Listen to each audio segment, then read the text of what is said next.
ఓం గణానాం త్వా గణపతిగం హవామహే కవిం కవీనాముపమశ్రవస్తమం జ్యేష్ఠరాజం బ్రహ్మణాం బ్రహ్మణస్పదానః శృణ్వన్నోతిభిः సాదనం ప్రణో దేవి సరస్వతి వాజేభిర్వాజినీవతి ధీనామవిచ్చవతు గణేశాయ నమః సరస్వత్యై నమః శ్రీ గురుభ్యో నమః హరి ఓం. ఓం శాంతి శాంతి శాంతి. ఈవేళ 27వ కవితా వేదిక 27వ కవితా వేదిక సమావేశము మే 15, 2024 టొరాంటో టైం ఏమో 11 గంటలు, భారత కాలమానము 8:30 సాయంత్రము. కవితా వేదిక జూమ్ కార్యక్రమం సరిగ్గా జరగాలంటే తమ ముందు చదవబడిన కవిత గురించి చిన్న విశ్లేషణ చేయడము, తమ కవిత చదవడము, వచ్చే కవులను వేదికపైకి ఆహ్వానించడము, మీరు కవిత చదువుతున్నప్పుడు తప్ప మ్యూట్లో ఉండడము, కేటాయించబడిన సమయ నిర్దేశాలను పాటించడము, మీ ముందు మీ తర్వాత వచ్చే కవయిత్రి ఎవరో కార్యక్రమం చూసి గుర్తుపెట్టుకోవడము, మీరు చదవబోయే కవిత మీ సాహితీ జీవన సారాంశము 10 పంక్తులకు మించకుండా మే 11 ముందే పంపమని అడిగాను మిమ్మల్ని.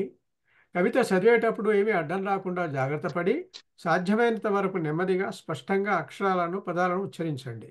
మీ కంప్యూటర్ సిస్టము నెట్వర్క్ చెక్ చేసుకొని స్పష్టమైన ఆడియో వీడియోతో మీ కవిత చదవండి.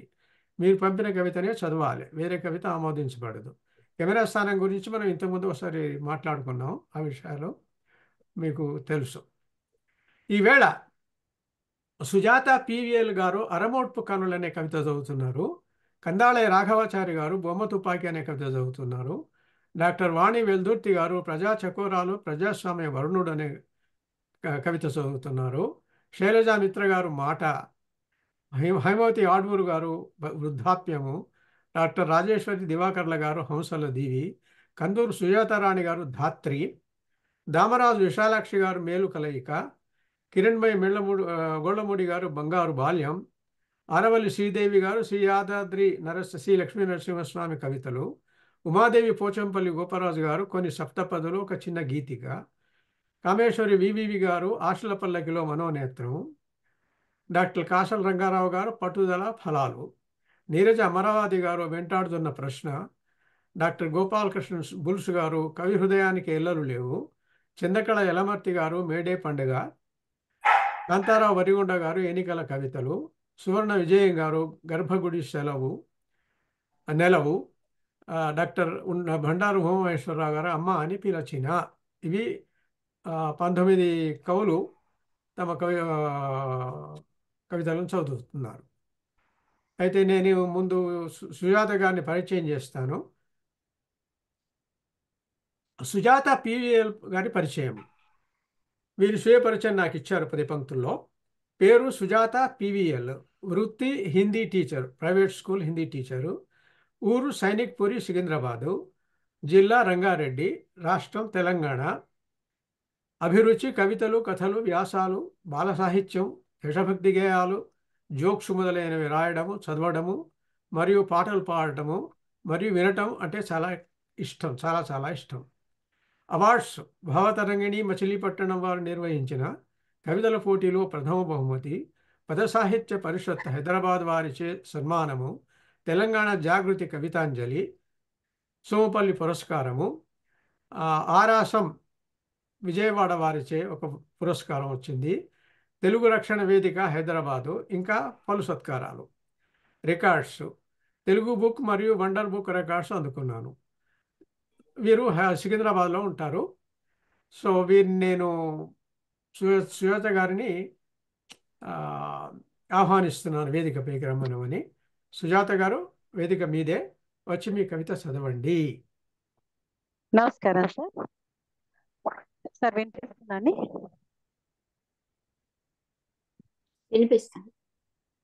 వినిపిస్తుందండి. ఓకే అండి.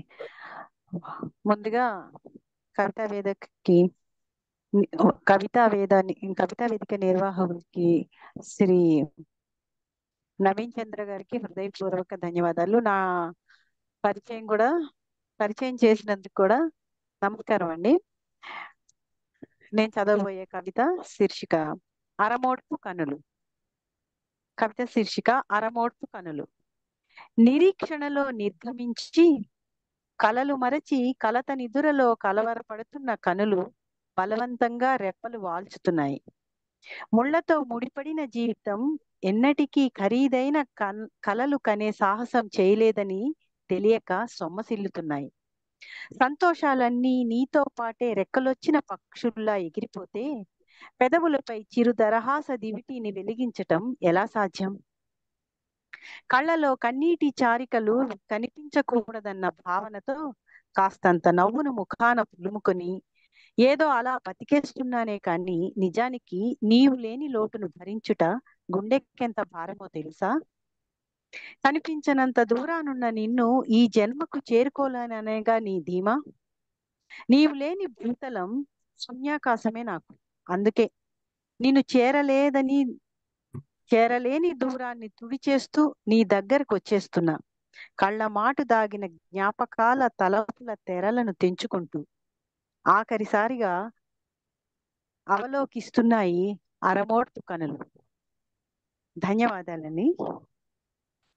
నా తర్వాత కవి శ్రీ కందాళే రాఘవాచార్య గారు. కవి పరిచయం: వారు ఎంఏ తెలుగు చేశారు. జననం మే 3, 1952. వారి స్వస్థలం నిజామాబాద్. ప్రస్తుత నివాసం హైదరాబాద్. విశ్రాంత ఉపాధ్యాయులు వారు. వారి ముద్రిత రచనలు సద్గురు దర్శనం, నారాయణ రాజయోగి జీవిత చరిత్ర 2016లో ముద్రితమైంది. 500 సంవత్సరాల ఎన్కిరాల ఆలయ చరిత్ర 2016. ఏకధార కవితా సంకలనం 2018. గురుకృప కీర్తనలు 2022లో ముద్రితమయ్యాయి. అలాగే వారి పురస్కారాలు: జీ ఛానల్ మిమిక్రీ పురస్కారం 2007లో పొందారు. అండ్ కుందుర్తి పురస్కారం 2011, హరిదా రచయితల సాహితీ సమాఖ్య పురస్కారం 2012, అమృతలత ఇందూరు అమృత పురస్కారం 2017. నెక్స్ట్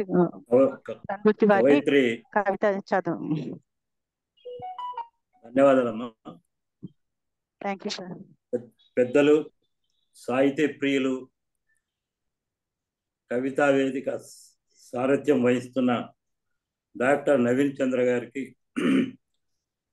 నమోవాకాలు. ఇప్పుడు చదివిన కవయిత్రి సుజాత గారు అరమోడ్పు కనులు అనగానే మనకి ఆ కవితలో అంతా చాలా బాధ, విషాదం కనిపించింది. కాస్త అంత మనకు బాధ ఎంత ఉన్నా లోపల కాస్తంత నవ్వును పులుముకుంటాం మనం, పౌడర్ స్నో రాసుకున్నట్టుగా. ఎటున్నా ఫంక్షన్కి వెళ్తుంటే పౌడర్ స్నో మామూలుగా రాసుకుంటారు. అట్లా వారి అనుభవంలో ఏది ఆర్టరీస్లో, హృదయంలో ఉండే ఆర్టరీస్లో ఉన్న బాధని, ఆ లబడబును ఈ అరమోడ్పు కన్నులు కూడా చప్పుడు చేస్తాయి కానీ వినిపించవు. కన్నులు గుండె కొట్టుకుంటే చప్పుడు చేస్తుంది కానీ కళ్ళు కొట్టుకుంటే చప్పుడు రాదు.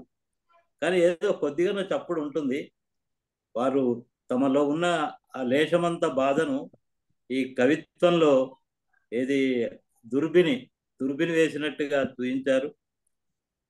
తర్వాత ముళ్ళతో ముడిపడిన కన్నులు, ముళ్ళతో ఈ రెప్పల వెంట్రుకలు కూడా ముళ్ళలాగే ఉంటాయి. కాబట్టి కవిత వారి ఏదో ఒక అనుభూతికి సింబల్గా, అనుభూతికి సంకేతంగా ఉంది. వారికి ధన్యవాదాలు. ఇంకా అనేక కవితలు వారు రాయాలని నా యొక్క అభినందన. ధన్యవాదాలు.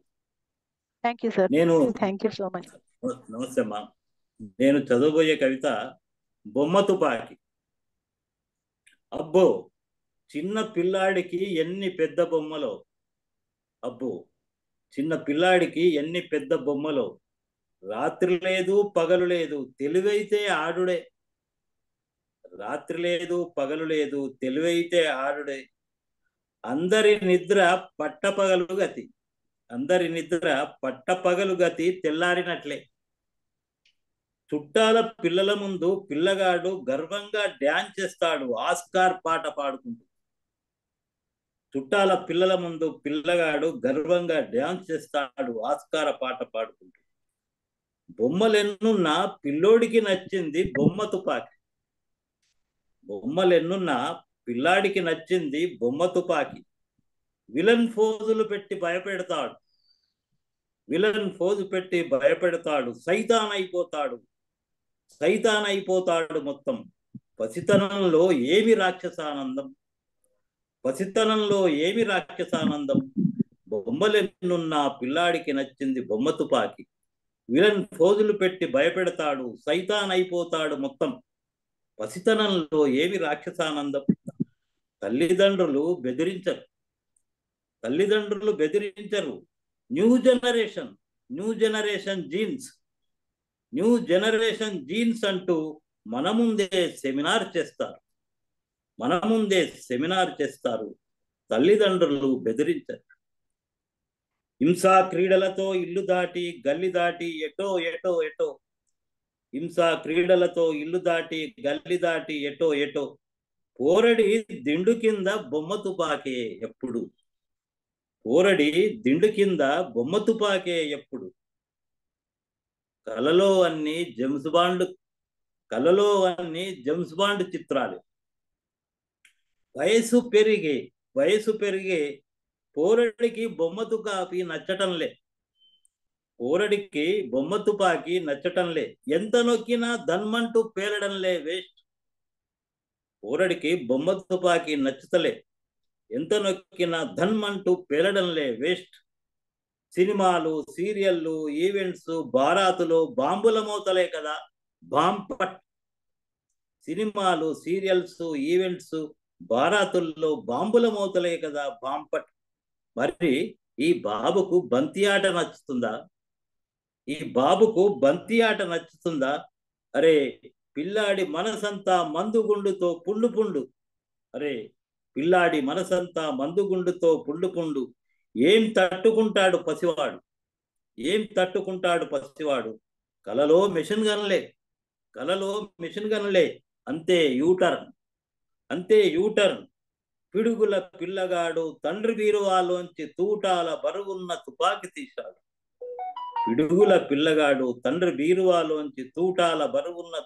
తీశాడు. ఆయుధంతో మమేకం. ఇంకేం ఆగుతాడా? అయిపాయ కథం. పేరున దోస్తుల పిలిచిండు. రౌండ్గా తిరుగుతూ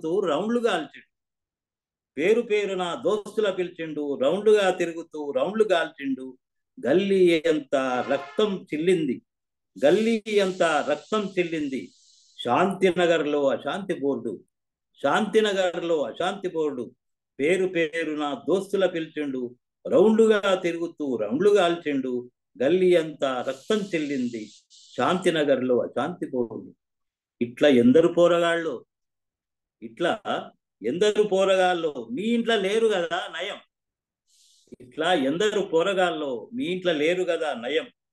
రేపు స్కూల్ బ్యాగులో టిఫిన్ బాక్స్ కాదు తూటాల తుపాకి.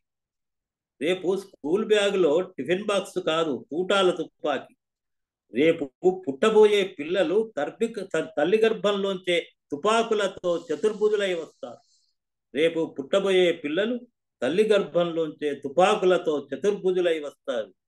7 రంగుల్లో బాలలకు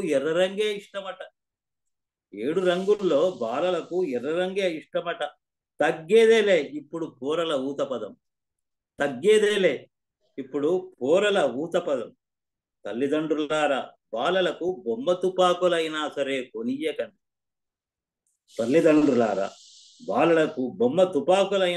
కొనియకండి. నేటి బొమ్మ తుపాకి రేపటి గుండ్ల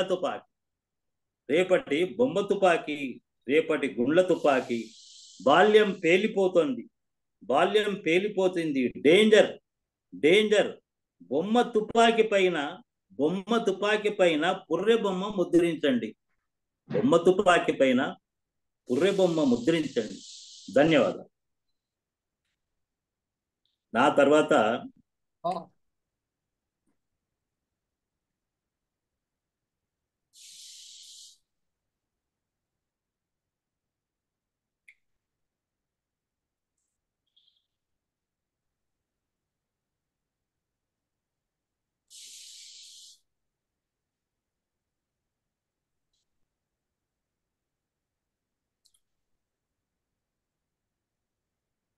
ఆ తర్వాత ఇప్పుడు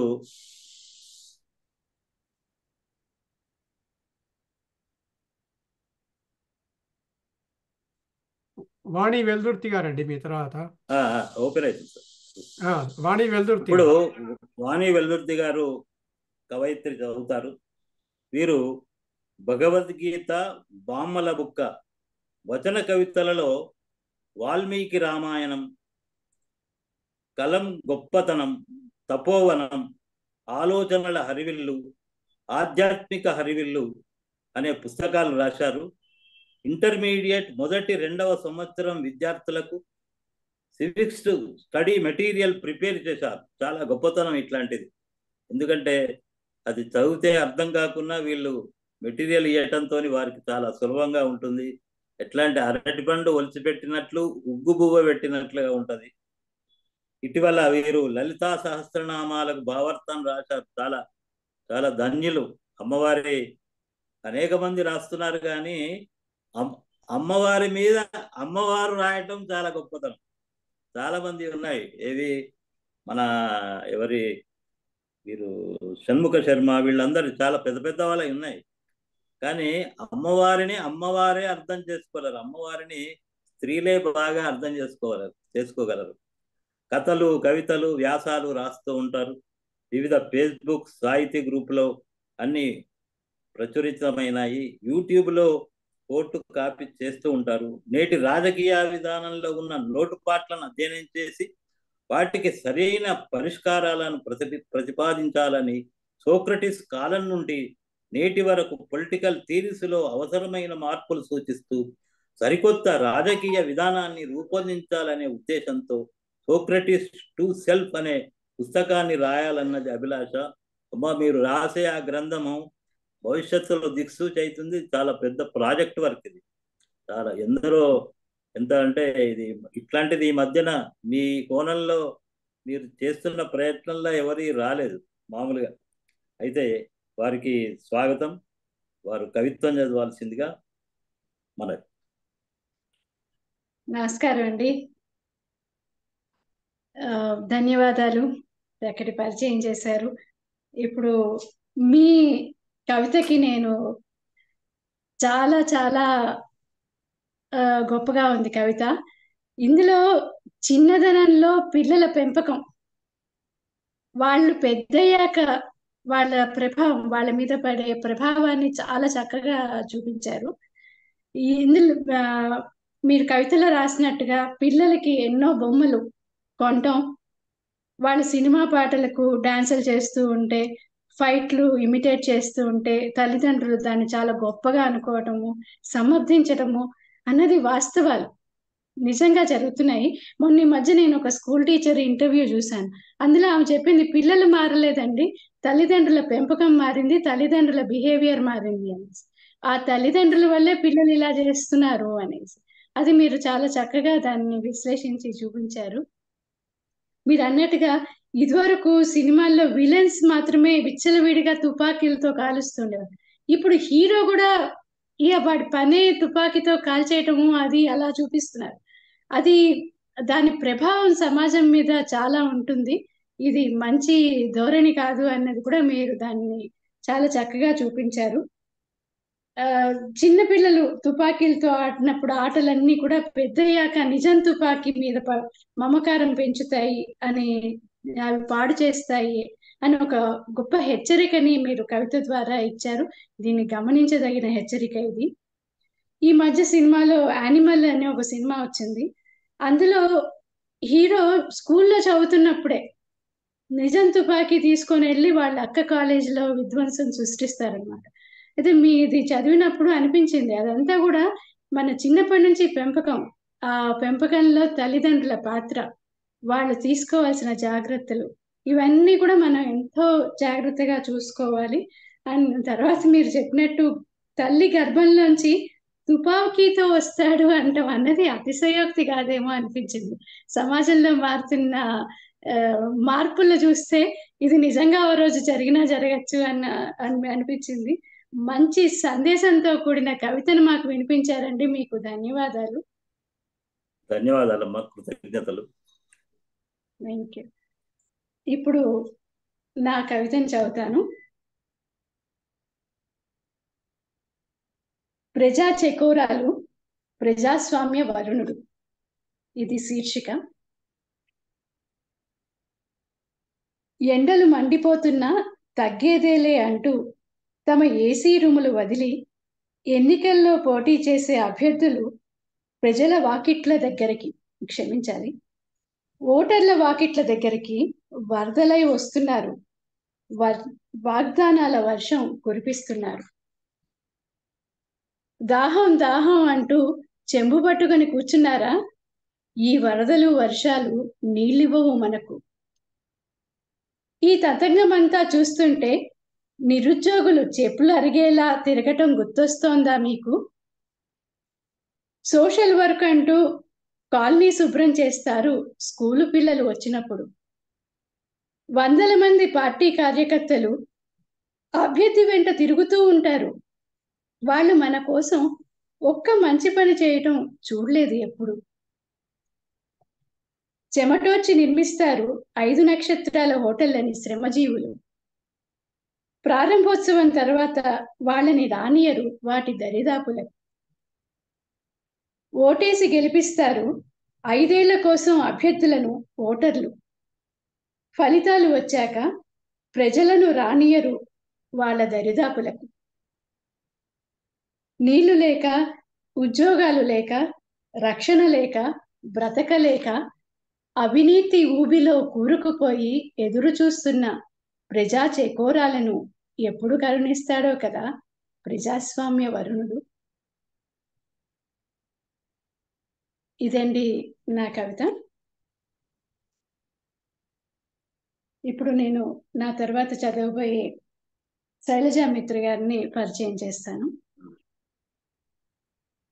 క్రికెట్ జట్టు సభ్యుల లిస్ట్, అంత పెద్ద లిస్టులు 2 ఉన్నాయి నా దగ్గర. ఇప్పుడు అవి చదువుతాను. అది క్రికెట్ ఆడే వాళ్ళ సభ్యుల క్రికెటర్ల లిస్ట్ కాదు, ఏ టీంది లిస్ట్ కాదు. ఆ 2 లిస్టులు ఏంటంటే, ఒకటి శైలజా మిత్ర గారు రాసిన రచనల లిస్టు, ఇంకొకటి ఆమెకు వచ్చిన పురస్కారాలు అవార్డుల లిస్టు. అంత పెద్ద పెద్దగా ఉన్నాయి ఆ 2 కూడా. ఇప్పుడు మీకు సింప్లిఫై చేసేయమ్మా. ఎన్ని కవిత్వ నేను చాలా సింప్లిఫై చేసి పంపించానే. చాలా సింప్లిఫైగా చేయండి. మీరు 10 ఏళ్ల కంటే నేను ఎక్కువ చదవకండి. పంపించాను. మన టైం చాలా లేదు. ఎన్ని కవితలు. మీరు శైలజా మిత్ర గారికి 30 ఏళ్లుగా సాహితీ రంగంలో సేవలు చేస్తున్నారు. వీరు ఎంఏ పీజీ డిసిజే చేశారు. వీరి రచనలు 10 కవితా సంపుటాలు, 3 కథా సంపుటాలు, 1 బాలల కథా సంపుటి, 4 నవలలు, 10 అనువాద గ్రంథాలు, 678 గ్రంథాల సమీక్షలు, 43 ఆధ్యాత్మిక సామాజిక వ్యాసాలు, 1 మినీ కవితా సంపుటి, 1 ఆంగ్ల కవితా సంపుటి, 1 దీర్ఘ కవిత. చెన్నైలో రచయితలను, వారి రచన వివరాలను పరిశోధన చేసి రాశారు. ఇది మొదటి లిస్టు, వారి రచనల లిస్టు. వారు ఇంకా ఈ 10 కవితా సంపుటుల పేర్లు రాసుంటే ఇండియా పాపులేషన్ అంత అయిపోయి ఉండేది ఆ లిస్టు. కానీ వారు క్లుప్తంగా వేయాలని చెప్పి ఇలాగా మన క్రికెట్ జట్టుకి ఆపారు దాన్ని. అయితే వారికి వచ్చిన అవార్డులు కూడా అదే లెవెల్లో ఉన్నాయి. పొట్టి శ్రీరాములు తెలుగు యూనివర్సిటీ నుంచి ఉత్తమ రచయిత్రిగా కీర్తి పురస్కారం, ఉత్తమ విమర్శకురాలుగా అపురూప అవార్డు. వీరు ఇప్పుడు నా కవితను విశ్లేషించబోతున్నారు. నాకు కొంచెం టెన్షన్గా ఉంది. ఉత్తమ విమర్శకురాలు ఎటువంటి విమర్శలు చేస్తారు అని. ఉత్తమ కవిత్రిగా ఆంధ్ర సాహితీ సంస్థ నుంచి శ్రీశ్రీ పురస్కారం. వీరు రచించిన గ్రంథాలకు ఉత్తమ గ్రంథాలుగా ఉమ్మడి శెట్టి పురస్కారం, జ్వాలాముఖి పురస్కారం, దాశరథి పురస్కారం, దేవులపల్లి కృష్ణశాస్త్రి పురస్కారం, బెంగళూరు సాహిత్య అకాడమీ వారి ట్రావెల్ గ్రాంట్స్ పురస్కారం, అఖిల భారత సాహితీ సమ్మేళన్ భోపాల్ వారి నుండి సాహిత్యశ్రీ బిరుదును అందుకున్నారు. కొంచెం నాకు మీరు కాస్త పర్మిషన్ ఇస్తే పోయి కాస్త 1 గ్లాసు హార్లిక్స్ తాగి వస్తానండి. ఇది చదివి అలసిపోయినాను నేను. ఇంత పెద్దది. మీరు ఇలాంటి రచనలు మరిన్ని చేయాలని మేము హార్లిక్స్ ప్రోటీనిక్స్ అన్ని తాగి కూడా అవి మిమ్మల్ని పరిచయం చేస్తామని చెప్పి నేను మీకు వాగ్దానం చేస్తున్నాను. మీకు కవితా వేదికకు ఆహ్వానం. నమస్కారం సార్, వినపడుతోందండి? వినబడుతోందండి. నమస్కారం అండి అందరికీ. ముందుగా అంత అంటే ఇప్పుడు దాదాపు 30 ఏళ్ళుగా ఉద్యోగం లేకుండా రాయడం వల్ల అన్ని రాశాను. ఏ ఉద్యోగం జర్నలిజం చేసుకుంటూ మొత్తం లైఫ్ అంతా కూడా సాహిత్యంలో పెట్టడం వల్ల ఇన్ని అయినాయేమో అనిపిస్తుంది. ఎనీహో చాలా సంతోషం అమ్మా, నువ్వు చెప్పడం, మీరు చెప్పడం. ఫస్ట్ టైం మిమ్మల్ని చూస్తున్నాను ఈ వేదిక మీద. తర్వాత ఇప్పుడు మీరు చదివిన కవిత, ఇందులో విమర్శించాల్సింది ఏమీ లేదు. ఎందుకంటే ఈ రోజు ప్రత్యేకంగా మనం ఏమి ఒక కొత్త సస్పెన్స్ సినిమాలు, సస్పెన్స్ థ్రిల్లర్స్ చూడక్కర్లే, రాజకీయాలు చాలు. అవి చూసుకుంటే అన్ని సినిమాలు చూసినట్టే ఉన్నాయి. కాకపోతే ఇది ఇప్పటిది కాదమ్మా. ఈ ఎన్నికల సమస్య, ఈ ఓటర్ల సమస్య, వాళ్ళ ఆ టైంకి రావడం, ఆ టైంకి మనకేదో సేవ చేస్తున్నట్టు వాళ్ళు చెప్పడం, తర్వాత వాళ్ళ మొహం చాటేయడం అనేది అనాదిగా సాగుతోంది. ఒకప్పుడు సిగ్గుపడేవారు, ఇప్పుడు అది కూడా మానేసి హాయిగా మేము చెప్పింది చేయమని బ్లంట్ గా చెప్పి అవసరమైతే తిట్టి అదో కొట్టి చంపేసి వెళ్ళిపోతున్నారు. ఈ విధమైన ఈ సబ్జెక్ట్ చాలా బర్నింగ్ టాపిక్ ఆమె చదివింది. ఈ రోజు జరుగుతున్న తీరు, ఎన్నికల తీరు అవి చూస్తుంటే ఓటర్లు, నాయకుల తీరు ఇవన్నీ చూసి చక్కగా రాశారు. కానీ ఇది బర్నింగ్ టాపిక్. ఇప్పుడు మనకి కావాల్సింది ఈ రోజు టీవీ పెడితే అవే వస్తున్నాయి కాబట్టి మళ్ళీ ఒకసారి టీవీ ఆన్ చేసినట్టుగా ఉంది. చక్కగా చదివారు, మంచి కవిత్వం. ముందుగా మీ మీ బయోడేటా చదివిన తర్వాత కూడా ఆయన చెప్పినట్టే మీ మొహం కూడా మంచి వర్చస్సు, మా అమ్మవారు లాగే అనిపిస్తోందమ్మా. Anyhow thank you very much నా గురించి చెప్పినందుకు. ఈనాటి నా కవిత శీర్షిక మాట. ధన్యవాదాలండి. Thank you. నా కవిత శీర్షిక ఎలా మాట్లాడాలని కదులుతున్న పొయ్యిలా ఉన్న మా అమ్మని అడిగాను. సామాన్యంగా మన మాటను బట్టే మనిషి అని అంటారు కాబట్టి మాట అని తీసుకున్నాను. ఎలా మాట్లాడాలని కదులుతున్న పొయ్యిలా ఉన్న మా అమ్మని అడిగాను. మంటలో వేయగానే బగ్గున మండేలా ఉండాలి అంది. చిల్లర నాణేలను ఏరుకుంటూ ముఖం చల్లని నాణ్యంలా ఉన్న నాన్నని అడిగాను. అడిగిన వెంటనే అప్పు ఇచ్చేవాడిలా ఉండాలి అన్నాడు. ఓనమాలు తెలియని నాకు అక్షర భిక్ష పెట్టిన గురువుని అడిగాను. ఏకసంధాగ్రాహిలా ఉండాలి అన్నాడు. ప్రతి నిమిషం తనను తాను కాపాడుకోవాలని ప్రయత్నిస్తూ భయంగా జీవిస్తున్న అందమైన అమ్మాయిని అడిగాను. మానవ మృగాలను మట్టు పెట్టేలా ఉండాలి అంది. ప్రభుత్వోద్యోగమే జీవితం అనుకుంటూ పగలు రాత్రి తనకి ఉద్యోగం లేదని అరుస్తున్న ఒక నిరుద్యోగిని అడిగాను. బుర్ర లేకున్నా అన్ని ఉద్యోగాలు పిలిచి ఇచ్చేసేలా ఉండాలి అన్నాడు. ప్రేమ పేరుతో ఒకరి కళ్ళల్లోకి మరొకరు చూసుకుంటూ అదే ప్రేమ అనుకుంటున్న ప్రేమికులను అడిగాను. కులమతాల అడ్డు లేకుండా అడిగిన వెంటనే పెళ్లి చేస్తామనే పెద్దల్లా ఉండాలి అన్నారు. ఇక విసిగిపోయాను. ప్రతి సమాధానం వారి జీవితానికి అనుకూలంగా ఉండాలనడం ఎంతవరకు నిజమవుతుంది అనే ఆలోచనలో పడ్డాను. చివరికి నా మనసునే పదే పదే అడిగాను. మాట మౌనంలా ఉండాలంది.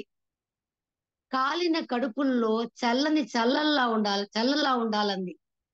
కాలిన కడుపుల్లో చల్లలా ఉండాలంది. అనుబంధాల్ని అల్లుకునేలా ఉండాలంది. అన్యాయానికి నిరసన గళంలా ఉండాలంది. అక్రమాలను తెగనరికే ఖడ్గంలా నిలవాలంది.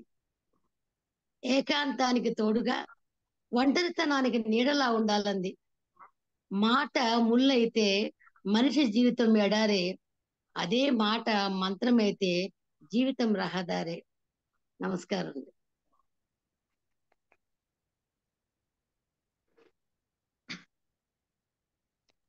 ధన్యవాదాలు. మీ తర్వాత వచ్చేవారిని పరిచయం చేయండి. మీ తర్వాత వచ్చేవారు ఆదూరి హైమావతి గారు.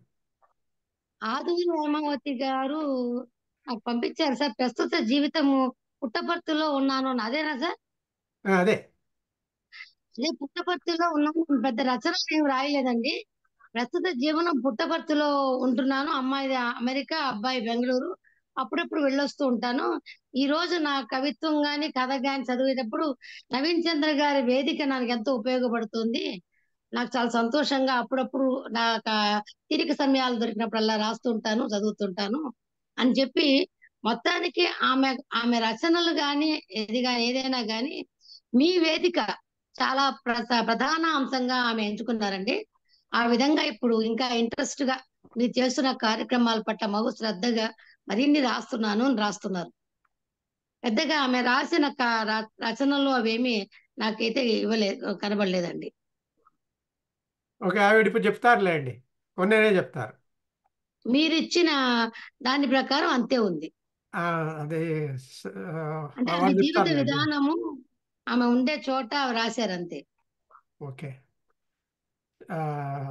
హేమావతి గారు మీరు వచ్చి మీ క్లారిఫై చేయండి. ఇప్పుడు మీ పరిచయం ఇంత. అందరికీ నమస్కారం అండి. నమస్కారం అండి మేడం. నమస్తే అండి. నేను 40 సంవత్సరాలు ఉపాధ్యాయునిగా పనిచేశాను. పిల్లల కోసమని చాలా కథలు, బుక్స్ కూడా అవన్నీ భగవంతుడి కృపతోటి రాయడం జరిగింది. భారత ప్రభుత్వం వారు నేషనల్ అవార్డు ఇచ్చారు బెస్ట్ టీచర్గా. కంచి కామకోటి పీఠాధిపతులు కూడా national level best teacher award ఇచ్చారు. నా జీవితం అంతా ఉపాధ్యాయ వృత్తిలో ఉండటం వలన ఎక్కువగా పిల్లల మనస్తత్వాలకు సంబంధించినటువంటి కథలను ఎంపిక చేసుకొని బాలల కోసం మానవతా విలువలను నేర్పించడం కోసం వాళ్లకు కనీసం తల్లిదండ్రులైనా చదివి చెప్తారని దాన్ని ఎంచుకోవటం జరిగింది. అదంతా గతం. ప్రస్తుతానికి వస్తాను. భాషామ తల్లికి అనేక విధాల సేవలు అందిస్తున్నటువంటి నవీన్ చంద్ర గారికి, వేదిక మీది కవులందరికీ నమస్కారం. ముందుగా శైలజ మిత్ర గారి ఒక మాట చెప్పుకుందాం. మాట పొయ్యి మంట, చల్లని నాణ్యం, అప్పు గురువు, ఏకసంతాగ్రాహి, అమ్మాయి భద్రత, మానవ మృగం, నిరుద్యోగి, బుర్ర, ప్రేమ, పెళ్లి, ఇంకా మాటే మంత్రమై మరపించాలని, ఖడ్గంలా, నిరసన గళంలా, కమ్మని చల్లలా, అనుబంధాన్ని పెంచేలా ఉండాలని చివరకు తేల్చిన మీ మాట అత్యద్భుతంగా ఉంది శైలజా మిత్ర గారు. మీ పేరుకు ఈ మాట సరిపోయింది. మీరే మిత్రత్వానికంటే మైత్రికి మారు స్వరూపంగా నిలిచారు కదా. మాట ఎలా ఉంటే సమాజంలో మేలు చేస్తుందో చెప్పిన మీ మాటకు ధన్యవాదాలు. ఇక నా కవిత దగ్గరికి వస్తున్నాను. మీ అందరి అనుమతితోటి. ఇది కవిత అవునో కాదో నాకు తెలీదు, మనస్సుకు తోచిన మాటలు రాసుకున్నాను. నవీన్ చంద్ర గారి ప్రోత్సాహంతో ఉత్సాహం కలిగి దీన్ని మీ ముందు చదవడానికి సాహసిస్తున్నాను. శీర్షిక పేరు వృద్ధాప్యం వరమా శాపమా అని పెట్టుకున్నాను. ఎందుకంటే ఈ రోజుల్లో చాలా మంది వృద్ధులైపోయాక జీవితాన్ని హాయిగా ఎలా గడపాలో తెలియక అనేక విధాలుగా ఇంట్లో వారిని ఇతరులను బాధ పెడుతూ ఇబ్బంది పెడుతూ ఉంటారు. ఎందుకని అంటే ఏ వ్యాపకం లేకపోవటమే. ఆ భావనతో రాసింది ఈ కవిత. వృద్ధాప్యం వరమా శాపమా. ఇది సిరిమల్లె తెలుగు భాషా సౌరభంలో సెప్టెంబర్ 2019 ప్రచురితమైంది. వృద్ధాప్యం అన్నది ఒక మందులేని రోగం అన్నాడు మనువు. మనువు అనుభవించే చెప్పాడా, చెప్పాక అనుభవించాడా? ఇది ఒక పెద్ద సందేహం. మనస్సు మాట వినదు, జిహ్వ చాపల్యం చావదు, పటుత్వం పాటు తప్పిన నవత్వం నాదేనంటుంది. నడుము వంగిపోయినా అహం మాత్రం కుంగదు. ముసలి మనస్సు మహా చెడ్డది, అన్నీ కావాలని నవ్వుల పాలవుతుంటుంది. కళ్ళు కనిపించకున్నా ఒళ్ళు నిలవరించుకున్నా మా కాలంలో మాటలు మాత్రం మరుగున పడవు. 60లో కావాలని, ఆయుర్దాయం 6 రెట్లు పెరగాలని, తెల్ల మీసాలకు సంపంగి నూనె రాచి, తలకట్టుకు రంగు వేసి, స్వీట్ 16 అయిపోయి సూపరుల కళ్ళు కుట్టాలని ఉషస్సుకై ఉరకలు వేస్తుంటుంది. ఉట్టి కట్టుకొని ఊరేగాలంటుంది. ఊరు పొమ్మంటున్నా, కాడు రమ్మంటున్నా, అప్పుడే ఏం తొందరా, ఆగాగు అంటుంది. మనిషే మనిషికి పెద్ద బద్ధ శత్రువు. మాట వింటే మంచి మిత్రుడును. జీవితమంతా సవ్యంగా ఉపయోగించి ఉంటే వరమే. హాయిగా విశ్రాంతి పొందే కాలం. అపసవ్యపు జీవనమైతే పరమశాపమే. ఆలనా పాలనా లేక మాటలు కరువై ముఖం వాయాల్సిందే. మానవత్వపు కవాటాలు మూసేసుకుంటే మృగంలా ఒంటరిగా బ్రతికేయాల్సిందే. ఉతికి ఉతికి వాడిన చొక్కా ఇంకా ఎన్నాళ్ళు? వెతికి వెతికి చూసిన నేత్రాలు ఇంకా ఎన్నేళ్ళు? జ్ఞాన నేత్రాన్ని వెతికి చూస్తే ప్రయత్నం చేసి విజ్ఞాన ఘట్టానికి చేరే మార్గం చూపి, ఘట్టం అంటే తీరం అండి నా ఉద్దేశం.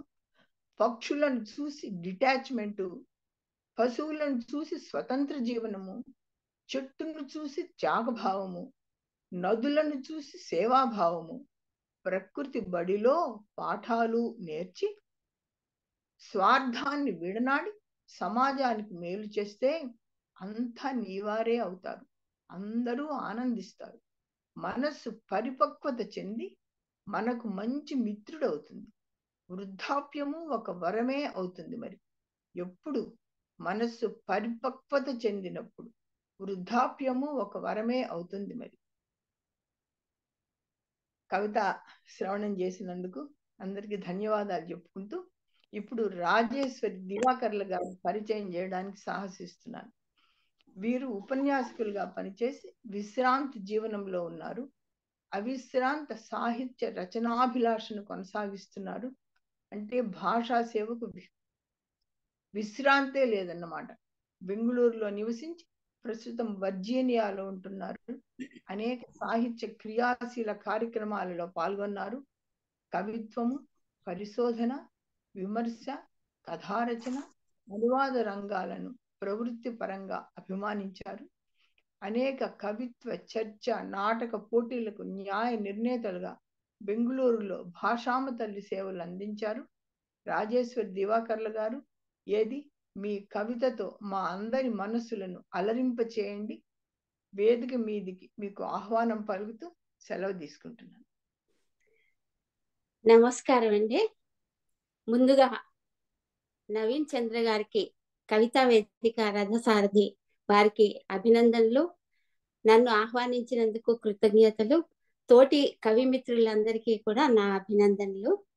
ఇక ఆదూరి హైమవతి గారి గురించి చెప్పకపోయినా కూడా వారి గురించి అందరికీ తెలుసు.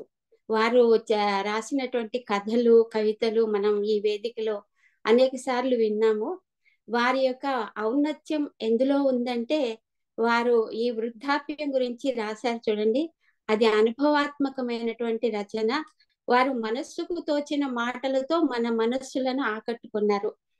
నిజంగా వృద్ధాప్యంలో ఏదో ఒక వ్యాపకం పెట్టుకోవాలి. వృద్ధాప్యం అనేది మందులేని రోగం, అది నిజమే. ఎప్పుడు మా కాలంలో అని ఇతరులకు బోధించాలని చూస్తారు. అది ఆపేసేయాలి. మనం ఈ ప్రకృతిని చూసి అనేకం నేర్చుకోవాలి. ప్రకృతి ఎలాగైతే శిశిరంలో వాడిపోతుందో అలాగే వృద్ధాప్యం కూడా వాడిపోతుంది. ముందు తరాలకు వసంతాన్ని మనం అందించాలి. మనసును పరిపక్వంగా మనం వృద్ధి చేసుకోవాలి. పరిపక్వత చెందినప్పుడు వృద్ధాప్యం అది వరమే అవుతుంది అని చక్కని సందేశాత్మకమైనటువంటి కవిత వారు అనుభవాత్మకమైనటువంటి ధోరణిలో మనకు చెప్పారు. ఆదూరి హైమవతి గారికి అనేక వందనాలు. చక్కని కవిత అండి. ఇక నా కవిత హంసల దేవి శీర్షిక. ఇది చాలా సరళమైనటువంటి కవిత. బంగారానికి ఎత్తులకెత్తు, ముద్దు మురిపాలకు లేదు హద్దు. బంగారానికి ఎత్తులకెత్తు, ముద్దు మురిపాలకు లేదు హద్దు. ఆయా లాలిస్తుంది, అమ్మ ప్రేమిస్తుంది, నాన్న భుజాలకెక్కుతుంది. అప్పుడప్పుడు వచ్చిపోయే అత్తయ్య కొత్త గౌను కొనిస్తుంది. బామ్మ పసిపిల్లకు దృష్టి దోషం తగులనీక ఉప్పు మిరపకాయను తిప్పి సమాధాన పడుతుంది. జేజి మనసు సదా బిడ్డ కుశలం ధ్యానిస్తుంటుంది. స్పర్ధ తెలియని బాలిక గుమ్మం లేని బడిలో దాఖలా అయిన మొదటి రోజు ఇంటి బెంగతో బొటబొట కన్నీళ్లు కార్చింది. స్పర్ధ తెలియని బాలిక గుమ్మం లేని బడిలో దాఖలా అయిన మొదటి రోజు ఇంటి బెంగతో బొటబొట కన్నీళ్లు కార్చింది.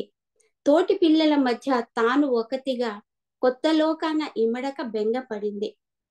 ఎప్పటికప్పుడు పాఠం ఒప్పజెప్పే ఒత్తిడి పెరిగింది. చదువు ఫలితాలలో మేలుబంతుల వరుసనందక వెనుకబడింది. కందళిత బాలిక హృదయం కలతపడింది. రంగురంగుల పూల పుప్పొడుల వనవాటిక వాయులీనాలలో తొడిమె రంగుల మౌనం దాల్చిన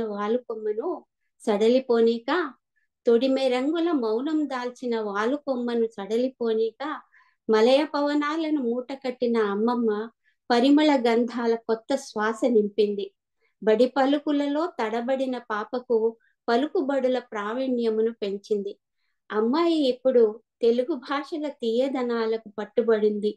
చక్కని పద్య భావనల స్ఫూర్తిని కలిగింది. పఠన మాత్రమే కాక తనకు తానే సాటిగా ప్రవృత్తి పాఠవాల ప్రతిభను చూపింది. వేదికలో సభాముఖాన హర్షోద్గార సరస్సులో హంసల దేవికి రెక్క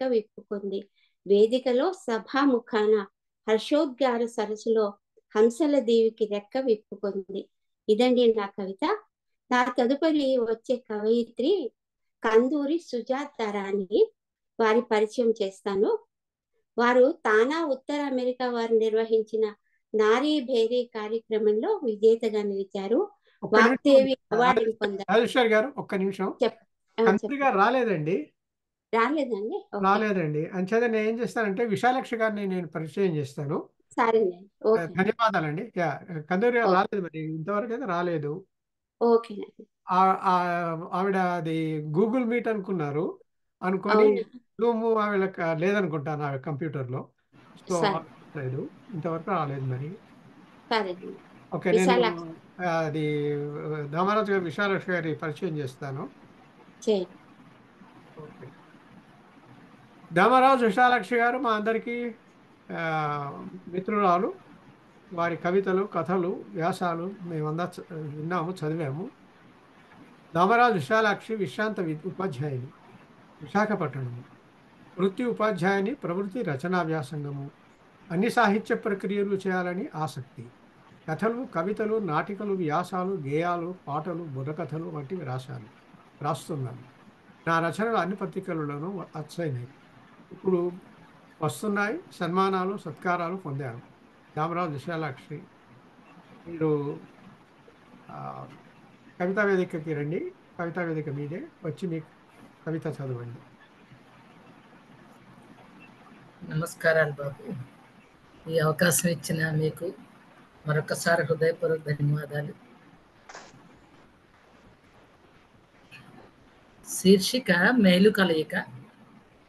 కవిత శీర్షిక: ఆధునిక కాలాన అలనాటి కథలకు అక్కరేమిటనుచు వెక్కిరించి, ఆధునిక కాలాన అలనాటి కథలకు అక్కరేమిటనుచు వెక్కిరించి, పాతంత రోతనుచు కొత్తంత వింతనుచు కోరి స్పర్ధలు కలగనేమి ఫలము, మంచిని గ్రహించి మానవత్వము కల్గు మహనీయ జాడలు మదిని నమ్మి, మందగించకవేయు ముందు అడుగులన్నీ మంచి వైపు నడువ మేలు కలుగు, కొత్తైన పాతైన కొంచెం ఆలోచించి అనుగుణముగా మసలు కొనిన నాడు ఆనందము కలిగి ఆవేదన తొలగి హాయిగా జీవితము గడుపగలరు.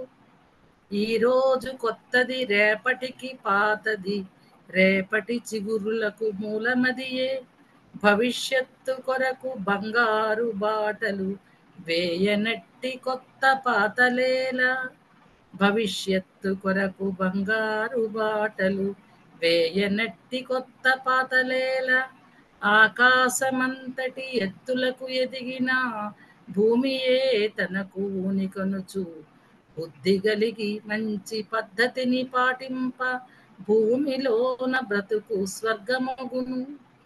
పాతను శోధించి కొత్తను సాధించి బ్రతుకులను పండింప మార్గమేయ. అభివృద్ధి కనిపించి అభిమానముదయించి ఆనందార్ణవము పొంగి పొరలు అందరిని కలుపుకు ఆత్మీయతను పెంచి అభ్యుదయమును పొందు ఆత్రమున్న జాతి రత్నములై మేలు బాటలలోన నడచి గౌరవమును పొందగలరు. భాషను భావమును బాగైన పద్ధతిని విడిచిపెట్టకుండా విజ్ఞతంది జ్ఞాన పిపాసులై ఘనమగు భవితకై సాగిపోవ శుభములందగలరు. విశాల దృక్పథము విశ్వైక భావన వెనుకటి తరముల వెన్నుదన్ను భావి తరములకెప్పుడు భద్రత కల్పించి బంగారు బాటలకు మార్గమగును. భావి తరములకెప్పుడు భద్రత కల్పించి బంగారు బాటలకు మార్గమగును. ఈ అవకాశం ఇచ్చిన మీకు మరొకసారి ధన్యవాదాలు తెలియజేస్తూ సెలవు బాబు. ధన్యవాదాలు. మీరు మీ తర్వాత వచ్చేవారిని పరిచయం చేయండి. కిరణ్మయి గోళ్ళమూడి గారు. ఒక్క క్షణం. కిరణ్మయి గొళ్ళమూడి గారు హైదరాబాద్ నివాసి. కామర్స్లో పోస్ట్ గ్రాడ్యుయేషన్ చేసి న్యాయశాస్త్రంలో గ్రాడ్యుయేషన్ కూడా పొందారు. అభిరుచి లలిత కళలు, ప్రవృత్తి సందేశాత్మకమైన మరియు భావుకతతో నిండిన రచనలు, వచన కవితలు, పద్యాలు మరియు గజల్స్ రాయడం. ఆవిడకు మాతృభాషపై ఎనలేని మమకారం. తేట తెలుగులో రచనలు చేస్తారు. వీరి తొలి కథ ప్రేమలేఖ తృతీయ బహుమతిని గెలుచుకుంది. ఇప్పటి వరకు సుమారు 200 కథలు రాశారు. కొన్ని కథలు బహుమతులకి మరియు కొన్ని ఉత్తమ కథలుగా సమీక్ష చేయబడ్డాయి కూడాను. వీరు 111 మంది రచయిత్రులు కథాకేళిలో 111 కథలకు ఆత్మీయ స్పందన పేరు లఘు సమీక్షలు కూడా చేశారు. ఉన్నటువంటి ఆవిడను గోళ్ళమూడి కిరణ్మయి గారిని వేదికకు ఆహ్వానం పంపుతున్నాం. స్వాగతం అమ్మ, వేదిక మీదే. ధన్యవాదములు మీకు. అందరికీ నమస్కారం. ఎలా ఉన్నారు మీరు? బాగున్నారు? నేను మన రాలేకపోయాను ఫస్ట్ థింగ్. బాగున్నాను తల్లి. Thank you.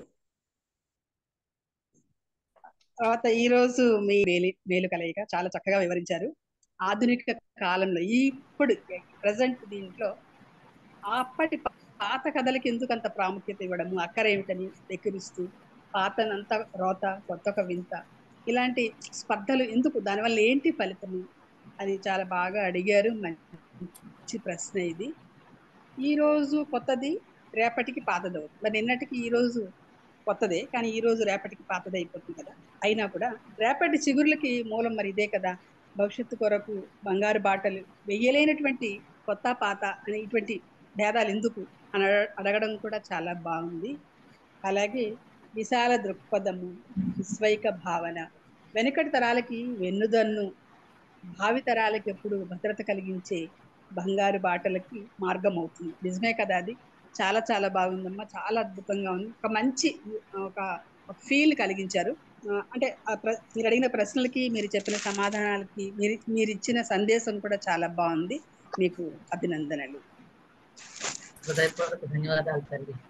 ధన్యవాదాలు. ఇంకా నా కవిత. నమస్తే. ఈరోజు నేను చదవబోయే కవిత మనందరి బాల్యమే. అక్కడక్కడ మీరు కనెక్ట్ అవుతూ ఉండొచ్చు. కవిత పేరు బంగారు బాల్యము. నాకు కనుక దేవుడే ఎదురైతే నాకు ఇంకా మరే వరము కోరుకోవాలని లేదు.